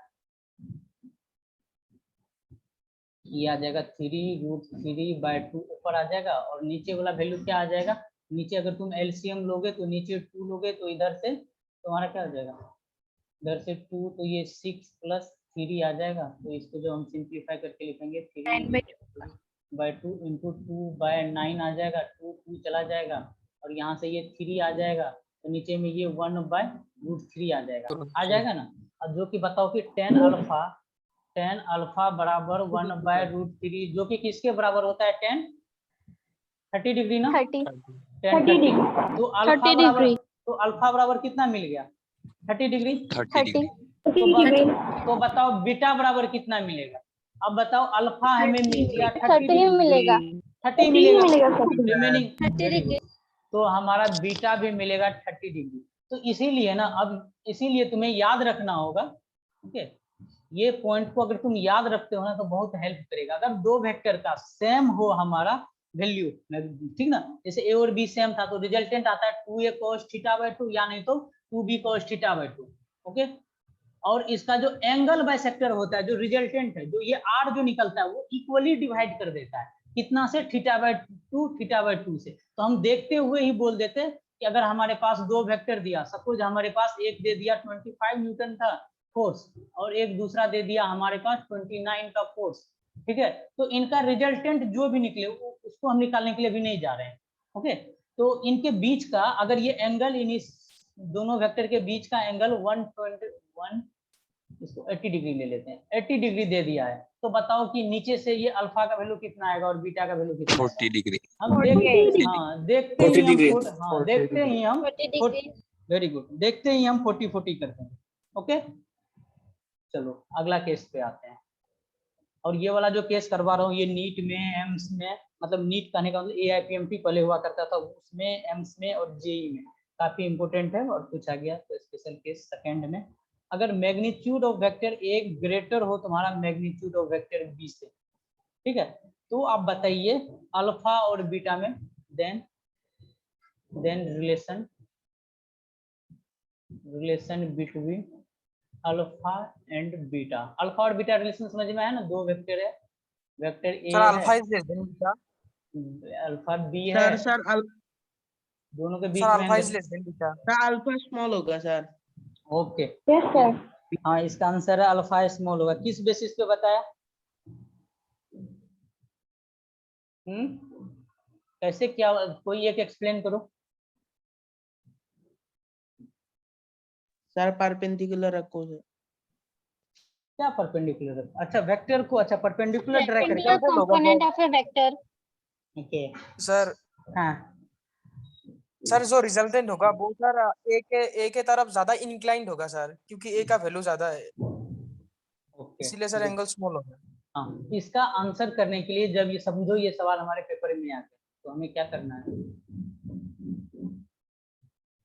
हमें ना अच्छे से डायग्राम ड्रॉ करना है और कुछ नहीं, फिर आंसर मिल जाएगा। और ना वैल्यू देंगे नहीं, कुछ ऐसा मान के नहीं निकालने के लिए बैठ जाएंगे, ठीक ना, ग्राफ के थ्रू हम बहुत आसानी से कर लेते हैं। तो जैसे हम क्या बताएं, बोला गया कि ए का मैग्नीट्यूड ज्यादा है तो वेक्टर जो है ए को थोड़ा बड़ा बना लो, ए को थोड़ा बड़ा बना लो और बी को छोटा बना लो। अब जरूरी नहीं परपेंडिकुलर ही बनाओ, हमेशा पर जनरल केस लेकर चलो, हम कुछ थीटा पर लेकर चलते हैं, तो वो थीटा वाला चलो ये लेकर हमने चला, छोटा बनाया, बी बना लिया, ठीक है।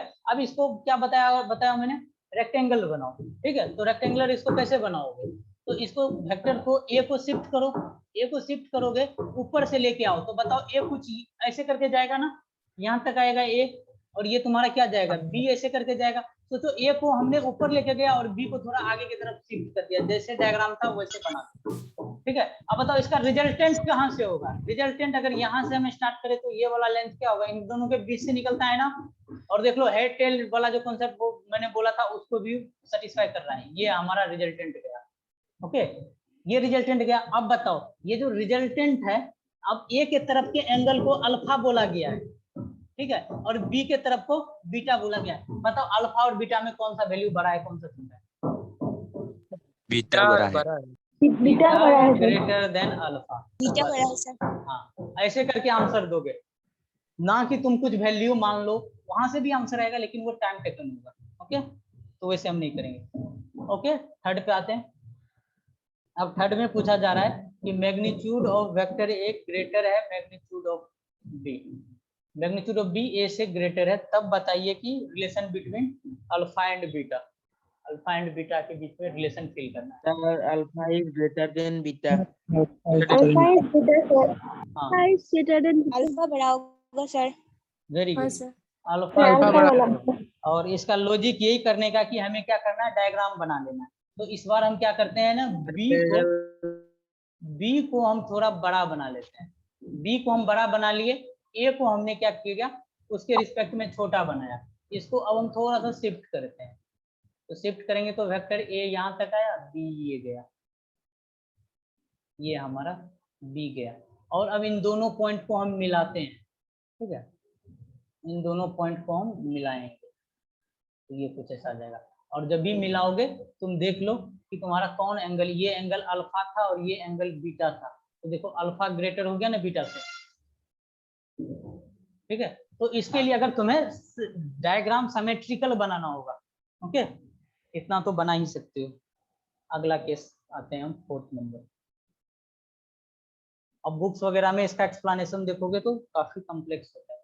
फोर्थ में अगर थीटा इक्वल टू 0 डिग्री दे दे, angle between two vector 0 degree दे दे, मतलब पहले वेक्टर हमारा ये ए था और कुछ वेक्टर बी जो था, बी भी यही है, ठीक है, क्योंकि A दोनों, plus B sir.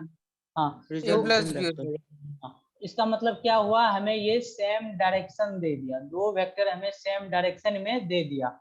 ओके, तो हम रिजल्ट जब हमें ऐड करना है तो आर जो लिखना चाहिए अभी, तो जब हम इसका रिजल्टेंट का फॉर्मूला जानते हैं, under root A square plus B square plus 2ab cos theta, और यहाँ पे हमें थीटा की जगह पे 0 डिग्री पुट करना है। ठीक है, तो बताओ cos 0 का वैल्यू क्या होता है, 1 होता है। तो ये आ जाएगा A square plus B square plus 2ab, जो कि a प्लस बी का होल स्क्वायर होता है, a प्लस बी का होल स्क्वायर। तो इसको अगर हम स्क्वायर हटा, रूट हटाए और नीचे स्क्वायर है तो ये a प्लस बी आ जाएगा। तो मतलब रिजल्टेंट का सीधा वैल्यू a प्लस बी आ जाएगा। तो याद रखना, जब भी अगर मान लो एक एग्जांपल ले लो, अगर हमारे पास एक वेक्टर 5 न्यूटन दे दिया, दूसरा वेक्टर हमें 10 न्यूटन दे दिया, थीटा 0 डिग्री दे दिया, तो बताओ हम क्या करेंगे। ठीक है, रिजल्टेंट क्या करेंगे, यहाँ पे under root A square plus B square plus 2ab cos theta लगाएंगे क्या, नहीं, 0 डिग्री है तो डायरेक्ट ऐड कर देंगे हाँ, सर। सेम के तरफ है, हम सीधा 15 न्यूटन लिखेंगे और मैं करूंगा भी।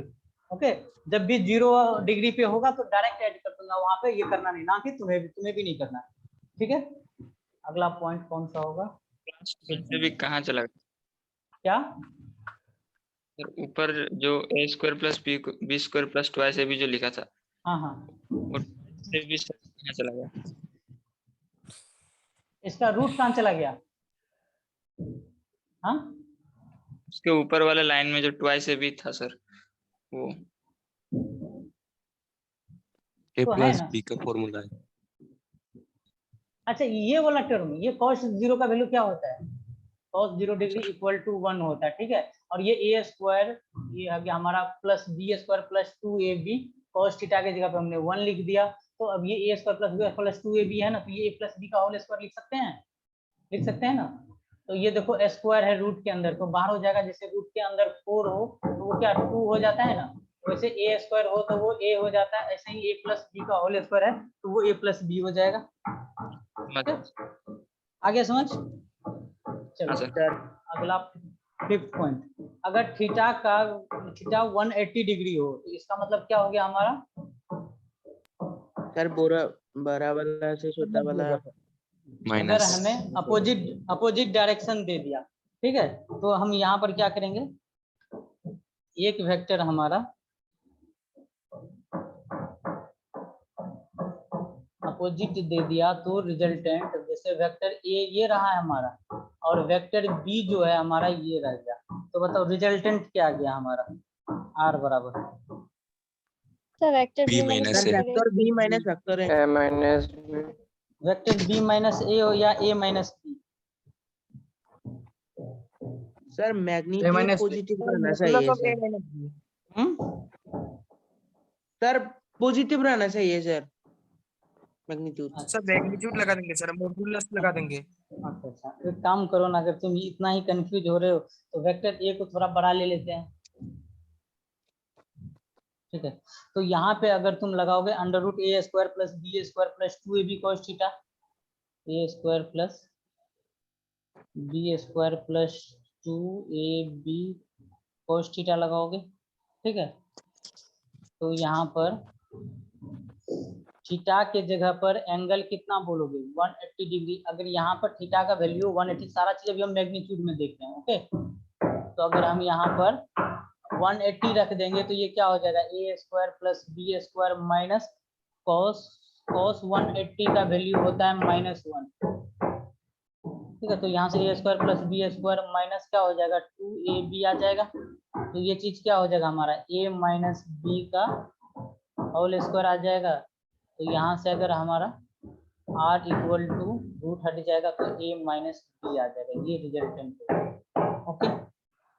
अगर एक और एंगल लेकर हम देखते हैं, अगर मैं बोलूँ कि r का वैल्यू चलो 90 डिग्री ले लूँ, ये कौन सा पॉइंट है 6 पॉइंट, r का नहीं थीटा ले लो, थीटा इक्वल टू 90 डिग्री ले लो, अब दो vector a root A square plus B square vector b के बीच का एंगल 90 डिग्री ले लो, तो रिजल्टेंट इसके बीच से निकलता है ना, ऐसे करके रिजल्टेंट, तो यहाँ से हम जो रिजल्टेंट निकालेंगे वो under root A square plus B square plus 2ab cos 90 degree, और cos 90 का वैल्यू कितना होता है, cos 90 डिग्री 0 जीरो तो ये चीज हमारा r इक्वल टू क्या हो जाएगा under root A square plus B square, तो रिजल्टेंट ये आ गया। अब हमें बताओ कि हमने एक तो 90 पे लिया, एक 0 पे लिया, एक 180 पे लिया, अब इनके अब तो कोई एंगल नहीं आएगा ना, जैसे हम एंगल बिटवीन थीटा बताओ कहाँ से कहाँ लेते हैं, नहीं आएगा 0 से लेकर 180 तक लेते हैं, हाँ ओके, उसके बाद का तो हमें कंसीडर ही नहीं करना है,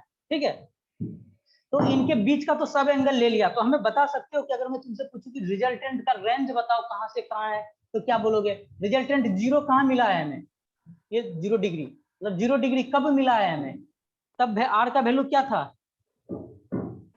सर ए प्लस बी, और 180 पे यहाँ पर आया था हमें a प्लस बी, और यहाँ पर हमें क्या थीटा का वैल्यू, ये थीटा का वैल्यू पे जा रहे हैं हम, 180 पे क्या आ रहा है हमें a माइनस बी, अगर तुम्हें किसी के दिमाग में b माइनस a आ रहा है ना तो प्लीज वो मैग्नीट्यूड ले लो, ठीक है, ओके सर हाँ, अभी हम रिजल्टेंट माइनस क्यों नहीं होता, होता है ना, रिजल्टेंट माइनस होता है,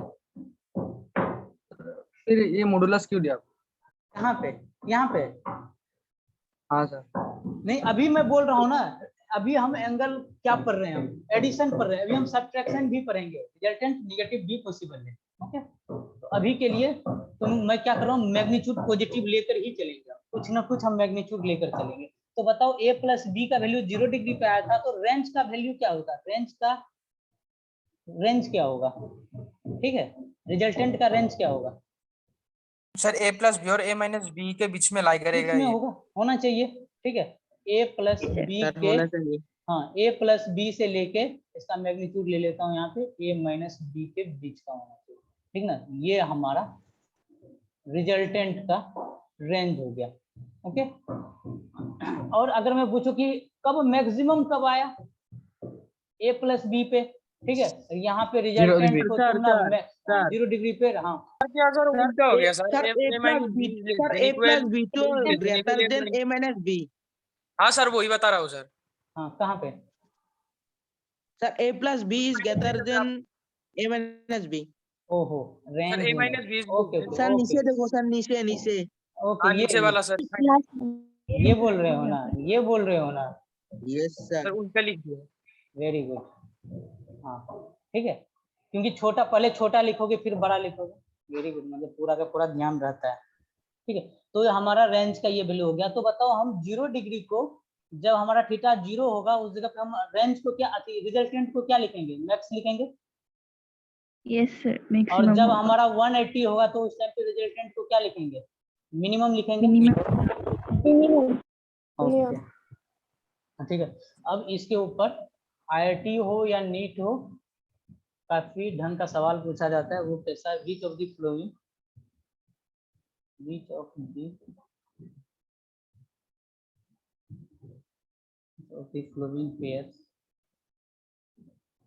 pairs of vectors can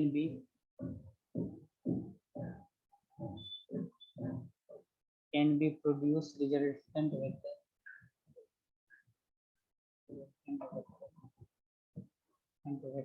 of magnitude 13 centimetre. चार ऑप्शन दे रखा है, A 5 cm and 6 B 15 cm and 35 cm, C 1 cm and 14 cm, D 1 cm एंड 15 cm। सवाल को मैं एक्सप्लेन कर दे रहा हूँ। Which of the following pairs, मतलब नीचे में कौन सा ऐसा पेयर है, pairs of A vector can be produce resultant vector of magnitude 13 centimetre. इन सब में से इन दोनों वेक्टर का यूज करके, ठीक, ये जो पेयर है चार ऑप्शन में, कहां से हम 13 सेंटीमीटर रिजल्टेंट ला सकते हैं। Sir C C very good, very sir good, angle C sir 180 degree angle होगा तो सी हो जाए। Very good. तो यहाँ से Yes, हम sir. रेंज का जो हम वैल्यू लिखते हैं वो हम बोलते हैं रेंज होता है, हम इन दोनों का पहले सब्ट्रैक्शन आता है ना, ये पे देख लो, ये सब्ट्रैक्शन है, हमने मैग्नीट्यूड लगा रखा है। ठीक है, मतलब किसी को किसी में से घटा दो लेकिन पॉजिटिव लेना। तो यहाँ पे 6 में से 5 को डिफरेंस किया, दोनों का डिफरेंस 1 आ गया, दोनों को ऐड किया तो ये कितना आ गया, 11 आ गया। बताओ रिजल्टेंट 1 और 11 के बीच में क्या 13 लाई कर रहा है क्या, नहीं कर रहा है ना, नहीं सर। ये गलत हो गया। फिर अगर अगला वाला देखेंगे हम, तो पहले डिफरेंस निकालोगे तो पहला डिफरेंस 20 और सम हो जाएगा 50। क्या 20 और 50 के बीच में 13 है, नहीं है, गलत। No sir. सी में डिफरेंस निकालेंगे तो 13 आएगा, आर फिर ग्रेटर देन इक्वल टू, यहाँ पर कितना आ जाएगा, दोनों को ऐड करेंगे 15। देखो इक्वालिटी रहे फार्मूला में ना, इक्वालिटी लगा हुआ है, तो मतलब ये हो सकता, ये होगा, पॉसिबल है यहाँ से। अब अगला डी में देखेंगे, ये हो सकता है, इसका रिजल्टेंट देखेंगे तो ये 14 आ जाएगा और हमारा इधर 16 आ जाएगा, जो कि पॉसिबल नहीं है। 13 इनके बीच में होना चाहिए। ठीक है, ये जो दो नंबर है सेट के बीच में नहीं है ना। ओके, चलो अगला सवाल पे किसी को डाउट नहीं है ना। नहीं सर। No sir. ओके, अगर किसी को डाउट आए तो चैट सेक्शन में लिख सकते हो। और फास्ट तो नहीं लग रहा है ना। No, sir. No sir. No sir. देखो क्या है ना, अगर मैं फास्ट पढ़ाऊंगा तभी तुम फास्ट बन पाओगे, खुद को कैप्चर कर पाओगे। अगर तुम मैं स्लो ही पढ़ाऊं कहीं से तुम्हारे अंदर स्पीड नहीं आएगा। तो मेरा एक और इंटेंशन होता है फास्ट पढ़ाने का। नंबर ऑफ क्वेश्चन जो स्लो पढ़ाएगा वो तुम्हें 5 के बजाय 1 ही सवाल करवाएगा। मैं फास्ट पढ़ा के 5 करवा दूंगा। इससे क्या होगा, अगर 1 2 समझ में नहीं भी आया तो 3 तो समझ में आएगा, तो तुम्हें पूरा समझ में भी आएगा और तुम्हारे पास स्पीड भी होगा फास्ट करने का। तो जरूरी है कि फास्ट ही करो, खास करके नीट वाले जो cannot produce magnitude of force 5 Newton and 10 Newton cannot produce। पहला 10 न्यूटन, दूसरा 12 न्यूटन, तीसरा 8 न्यूटन और चौथा 2 Newton. 2 Newton sir, option 4। Sir, 2 Newton, 2 Newton. करने का वही तरीका है, दो वेक्टर दिया है तो इनका रिजल्टेंट क्या क्या हो सकता है, किस किस के बीच में हो सकता है। डिफरेंस निकालेंगे तो 5 आएगा और इसका प्रोडक्ट सम निकालेंगे तो कितना आ जाएगा हमारा 15 आ जाएगा। तो रिजल्टेंट होगा ना वो 5 5 6 डॉट डॉट ऐसे करके 15 तक आएगा। ठीक है, तो बाकी सारा ऑप्शन देखो तो तुम्हारा 10 12 8 आ जाएगा, बस जो ऑप्शन 4 है 2 न्यूटन वो नहीं आएगा। Okay okay sir. ओके चलो नेक्स्ट सवाल पे चलते हैं।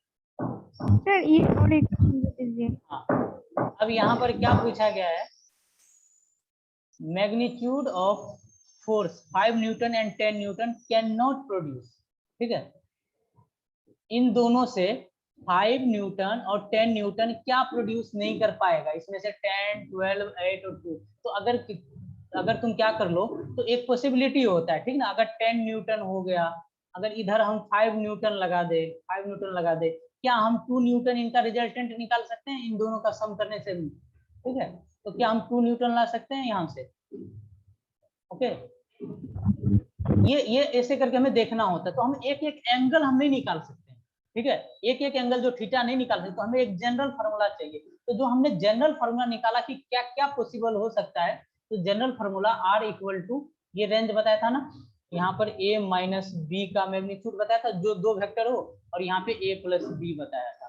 ओके, तो यहाँ से क्या कर लो, ये जो 5 और 10 जो दे रखा है इनका डिफरेंस निकालो और इसका सम निकालो, उसके बीच का जो भी वैल्यू होगा मैग्नीट्यूड, यहाँ पे मैग्नीट्यूड ऑफ फोर्स, इसको तुम रिजल्टेंट भी बोल सकते हो। ओके, दोनों सेम ही है। तो वो चीज में क्या आ जाएगा, जब हमने देखा तो हमारा 2 न्यूटन इसमें आ गया। ओके ठीक है, चलो अगला देखो, force of magnitude, force of magnitude, force of magnitude 20 Newton. Rishabh क्या प्रॉब्लम आया पूछो। Force of magnitude 20 Newton can be, हाँ can be produced, force of magnitude 20 Newton can be produced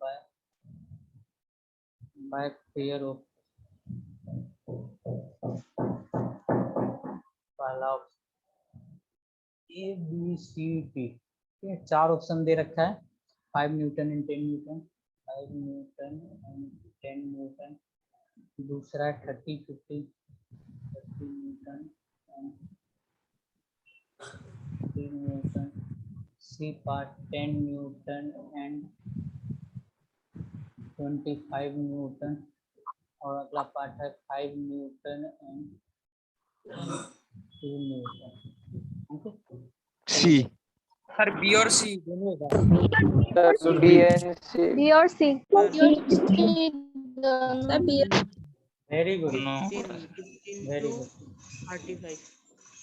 B और सी दोनों राइट आंसर है इसका, मतलब ठीक है। तो इसका यही तरीका है करने का, इनसे क्या रिजल्टेंट है 5 और, तो इसका रिजल्टेंट क्या क्या आ सकता है तो हम देखेंगे। तो वो आ जाएगा दोनों का डिफरेंस 5 और दोनों का सम 15। क्या इनके बीच में 20 आ रहा है, क्या नहीं आ रहा है ना, ये तो गलत हो गया। फिर अगला देखेंगे हमें 20 न्यूटन देखना है, 30 और 50 का डिफरेंस आता है 20। ठीक है, इक्वालिटी लगा है तो ये चीज आ जाएगा, दोनों का सम करेंगे 50, और 20 और 50 के बीच में स्टार्टिंग करना है हमें 20 से, तो 20 है। अब फिर अगला थर्ड पॉइंट देखेंगे, थर्ड ऑप्शन, तो दोनों का डिफरेंस 15 आ जाएगा और सम 35 आ जाएगा, तो इनके बीच में आ जाएगा, तो मतलब ये भी हमारा ठीक है। फिर अगला हम फोर्थ पार्ट देखेंगे, तो फोर्थ पार्ट में दोनों का डिफरेंस कितना आ जाएगा 3 आ जाएगा और सम 7 आ जाएगा। ठीक है, तो मतलब हमारा ऑप्शन बी एंड सी होगा। ओके जी सर। Yes sir. तो अगला सवाल पे आते हैं।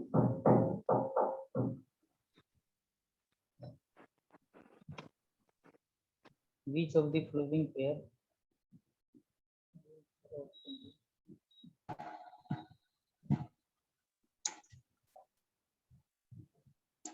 the following pair of forces can produce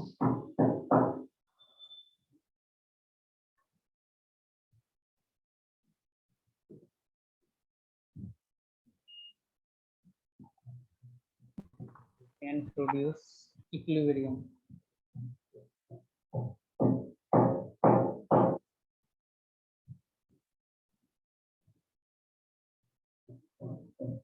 equilibrium जानते हो क्या होता है? किसी को कोई बता नहीं explain? Sir. No sir. No sir. हाँ सर। हाँ, तुम में से कोई है जो एक्सप्लेन कर पाएगा इक्विलिब्रियम क्या होता है? Sir net force is equal to 0 होगा। वेरी गुड, बस सिंपल। नेट फोर्स सिस्टम पे अगर 0 लग रहा होगा तो वो इक्विलिब्रियम होगा। तो बता दो इनमें से किसमें पॉसिबल है कि नेट फोर्स 0 लगा पाओगे? ये सारे ऑप्शन में।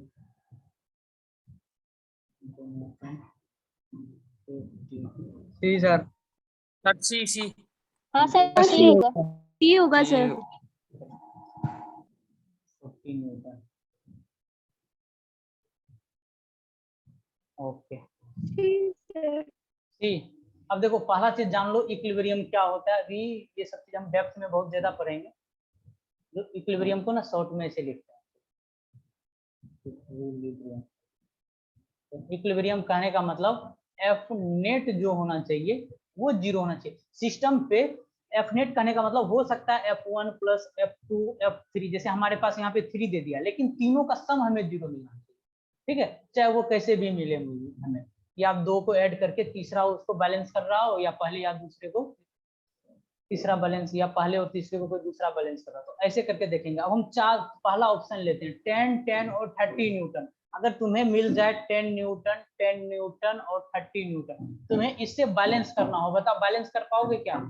अगर तुम चलो इधर लगा दिया 10 न्यूटन, 2 आदमी को बोला ना 10 इधर लगा दिया, ओके, और इधर ये 30 न्यूटन है, बताओ तुमने 2 फोर्स इधर लगा दिए। 10 लगाने के बाद भी तुम्हारे पास कितना है 20 न्यूटन, और इसके पास कितना है 30 न्यूटन। क्या यहाँ पे फोर्स नेट 0 हुआ? नहीं हुआ ना। नो। अगर मान लो तीनों को एक, सॉरी ये कुछ काम हो रहा है ना घर का, तो इस वजह से थोड़ा सा आवाज जा रहा होगा।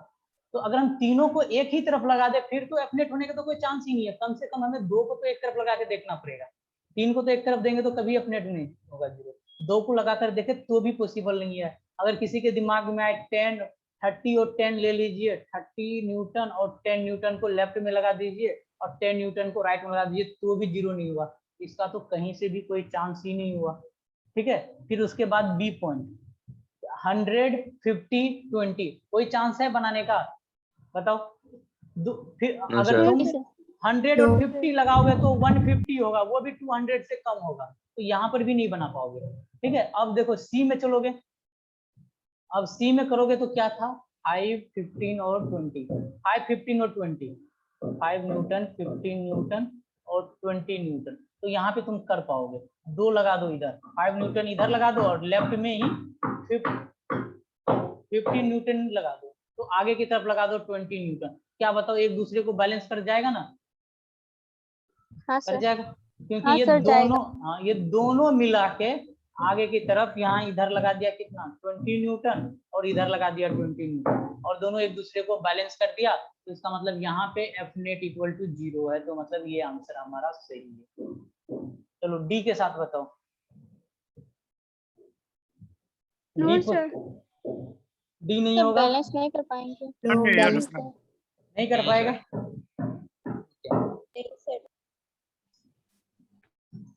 अब देखो यहाँ पे ना, ये जैसे था ये बेसिक कॉन्सेप्ट हो गया कि हम लगा के देखेंगे। अब कुछ ना कुछ। हाँ सर, इक्विलिब्रियम में रिजल्टेंट 0 होगा ना?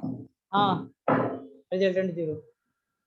सर इस तरह 3 सर फोर्सेस अगर दिया आ रहे, तब सर रिजल्टेंट का रेंज कैसे निकलते हैं? वही तो मैं बोल रहा हूँ। अब देखो, अब तुमने इसको गलत, तुमने डी को तो गलत कर दिया होगा। ठीक है, अब ये सवाल था जेई में, ठीक ना, और मोर देन 1 करेक्ट में था। और ऐसा नहीं होता है कि तुम्हारा लिखा हुआ रहता है कि मोर देन 1 करेक्ट है तो जरूरी नहीं है कि 2 होगा या 3 होगा या 4 होगा, हो सकता है सिंगल ही करेक्ट हो, कोई एक ही हो।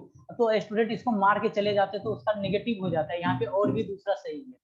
ठीक है, ये तो हमें दिख गया, ठीक नहीं, तो छोटे बच्चे को भी दिख जाएगा कि अगर ऐसे होगा तो दिख है। अब यहाँ पर ना, अब मैंने बताया ना रिजल्ट अलग एंगल पे सर फोर्स अप्लाई हुआ है क्या? हो सकता है, हो सकता है। तुम्हें तो मैंने यही बताया ना, इक्विलिब्रियम का मतलब एफ नेट 0 होना चाहिए। तो एफ नेट कहने का मतलब F1 plus F2 plus F3 का मैग्नीट्यूड जैसे निकालोगे वो 0 है। अब तो तुम 2 वेक्टर ही जानते हो, तीसरा वेक्टर नहीं जानते हो, तो तुम ऐसे करोगे कि हम जानते हैं रिजल्टेंट तभी 0 हो सकता है कि मान लो कि एक फोर्स हमारा इधर लगा, एक फोर्स हमारा इधर लगा, ठीक है, तो इसके बीच से और एक फोर्स जो है ना इधर लगा, ठीक है, F1 इधर बोल दो, F2 इधर बोल दो, F3 इधर बोल दो, ठीक है। और अब देखो हम इंक्लाइन रख रहे हैं, यहाँ पर तुम तो एकदम हॉरिजॉन्टल करके रखते हो। F1 और F2 का जो रिजल्टेंट होगा वो कहाँ से निकलेगा, इनके बीच से निकलेगा, ठीक है। यहाँ पे F1 प्लस F2 का रिजल्टेंट हमें निकलेगा। अगर ये चीज हमारा इसको बैलेंस कर दे F3, ठीक है, तो यहाँ पे हमारा F इक्विलिब्रियम आ जाएगा ना। अब तो इन दोनों का रिजल्टेंट ब्रेक कर दिया तो F1 प्लस F2 मिल गया। अब तो ये सब चीजें खत्म हो गया, तो ये चीज हमारा क्या हो गया, F3 हमारा बैलेंस कर दिया F1 प्लस F2 को, ठीक है। तो यहाँ पे चांस है। तो इसका करने का एक तरीका होता है जो अभी हमने पढ़ा है इक्विलिब्रियम वाला कॉन्सेप्ट, मतलब रिजल्टेंट हमारा 0 होता है और रिजल्टेंट का रेंज जानते हो, ठीक है, रिजल्टेंट का रेंज जानते हो कि वो होता है हमारा a plus B, A minus B से a प्लस बी के बीच में। तो अगर हम ऑप्शन ए को चेक करें, ऐसा पॉसिबल है क्या कि इन दोनों के बीच में आ जाए, कोई दो को उठाओ तीसरा उसके बीच में आ जाए, बना सकते हो क्या? अगर तुम 30 लोगे, ठीक है, अगर बीच में तुमने स्टार्ट किया इसमें 30 न्यूटन लिया, तो बताओ डिफरेंस कितना आएगा? इसको बीच में कर दिया ना, ये रिजल्टेंट बोल दिया। अब दो वेक्टर ए और बी तुम्हारे पास बच गया, ए और बी का क्या होगा डिफरेंस बताओ? 0, सम क्या होगा 20। क्या 30 इसके बीच में आया? नहीं आया ना। नहीं सर। एक बार 10 लेकर देखो, अगर बीच में हम 10 ले लेते हैं, अब बताओ, तो अब ये 10 तो रिजल्टेंट हो गया, तो बच क्या गया हमारा 10 और 30, ठीक है। तो 10 और 30 का डिफरेंस 20 और सम कितना हो गया 40। क्या 10 हमारा 20 और 40 के बीच में आता है क्या? नहीं आता है ना।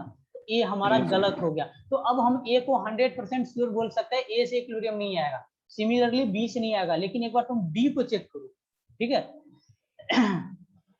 अब मैं डी को बोल रहा हूँ, चलो हम बीच में 40 को ले लेते हैं।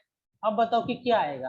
40 को रिजल्टेंट बना दिया मैंने, तो 20 और 30 हमारा वेक्टर हो गया, इनका डिफरेंस 10 आ जाएगा और इसका सम कितना आ गया 50 आ गया। क्या बताओ पॉसिबल है 10 और 50 के बीच में 10 आना पॉसिबल है? Yes sir. हाँ, तो ये चीज हमारा हाँ सर। सही हो जाएगा। तो इसे ये वाला कॉन्सेप्ट एफ इक्विलिब्रियम मानकर कभी हॉरिजॉन्टल, सिर्फ ऐसा मत समझना कि हॉरिजॉन्टल में ही इक्विलिब्रियम होल्ड करता है, ठीक है। हॉरिजॉन्टल किसी एंगल पर भी हो सकता है, ठीक है, ठीक है। Yes sir. हाँ सर। ओके, आज का क्लास ये कितने बजे तक होगा? सर टाइम पास हो गया। टाइम टाइम पास हो गया सर। 11:10। अरे तुम लोग बोल दिया करो, ठीक ना। मुझे पढ़ाने का, लंबा पढ़ाने का आदत है। मैं यहाँ पे 3-3 घंटे का भी क्लास लेता हूँ। तो चलो, बोर तो नहीं होते हो ना तुम लोग? देखो, एंजॉय, फाइनली एंजॉय करना चाहिए, ठीक है। एंजॉय कर रहे हो तो बहुत बढ़िया है। चलो फिर हम आज का क्लास यहीं तक रखते हैं, बाकी मिलते हैं कल के क्लास में। चलो, थैंक यू। सर पीडीएफ, हाँ, नोट्स मिल जाएगा, रिकॉर्डिंग मिल जाएगा, दोनों मिल जाएगा और बहुत जल्दी मिल जाएगा। चलो, okay sir, okay, bye. Thank you okay sir, thank you sir. Thank you sir. Okay.